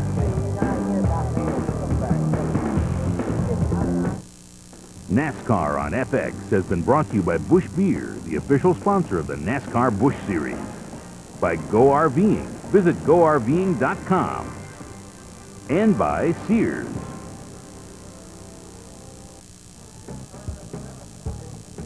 Joe Nemechek celebrates with the Aaron's 312 Winners Trophy, the image of the state of Georgia. And Michael Waltrip, in 8 appearances here, has just notched his 2nd top 3 finish. Dick Berggren? He has been debriefing with Bobby Kennedy as crew chief. Excuse me, mind if we get in there for okay, very good. What are you doing running so hard on such a fast racetrack as this? You bounce her off the wall. Just greedy, you know, you want to go. And my car was so good as the laps wore on, but I gave up too much on the start, and that's what Bobby and I just were talking about. all this team has just done a great job getting us ready. Jerry, Ronnie Silver, all the boys that worked so hard on it, Glenn. And I'm just real proud to go out there and show them that they're smart, you know, and they can build a fast car. And I knew I was in trouble, Dick, early when I showed them the groove. I said, somebody's going to bite me with that, and a couple of them did. How bad did it affect the handling when you bounced it off the wall? I don't know. It wasn't as good as it was earlier, but it wasn't too bad. It didn't really knock anything out of whack too badly. The Aaron's Dream Machine was just so much fun to drive early, and at the end it was a little tight. And come putting a little pressure on Todd, and I'd be darned if he didn't run into the wall. So it's real tough out there to run that close to the wall. I saw Todd 3 or 4 times throwing up gravel when he'd go in the turn. I said, that made me feel good, because I said, all right, I know I'm not up that high, and he didn't crash. But then finally... All right, let's go to Steve Burns. Thanks, Dick, with Todd Bodine, whose win streak comes to an end. Todd, you said you came in 5th, but you screwed up. That doesn't sound right. Yeah, driver error. We were 3rd coming to get the white flag, and I was racing Michael, trying to keep him behind me, and I got up a little too high in 3 and 4, scrubbed the wall, cost us 2 positions. Driver error. We should have been 3rd, and I just messed up. All right, thanks, Todd. Good run. Thanks. So Joe Nemechek celebrates while Todd Bodine has his 3rd top 5 finish in 3 races, a 5th to go with 2 wins. That last 12 miles, that extra 12 miles, it cost a couple of those guys. Nemechek, Biffle, Michael Waltrip, Jeff Green. Biffle and Green did battle for that series championship. Todd Bodine. Well, we didn't talk about Jeff Green much today, which don't happen much in a Busch National race. He just quietly sat back there, finished in the top 5. His first top 10 finish here. Best being 11th before. Nice run for Jimmy Johnson and Tony Raines finishing up in the top 10. We'll look back through the field. Next week, it's on to Darlington, the track too tough to tame. Well, now, if we saw these cars at Darlington next week with the sides all caved in on them like that, that's what Darlington, we always talk about the Darlington strike. But I think with the tire situations of harder tires that they're running on this year, we may see that a lot of races that we go to. Yeah, these cars, all they need to do is replace the little decals. They're just ready to go to Darlington. They already got that stripe on them. Put me some new tires on that baby, new decals, and head on down to Darlington. High attrition today, only 29 of 43 starters running at the finish. They always say that the track is too tough to tame. I used to kid them about too tough to pave, I think, because the pavement was worn out.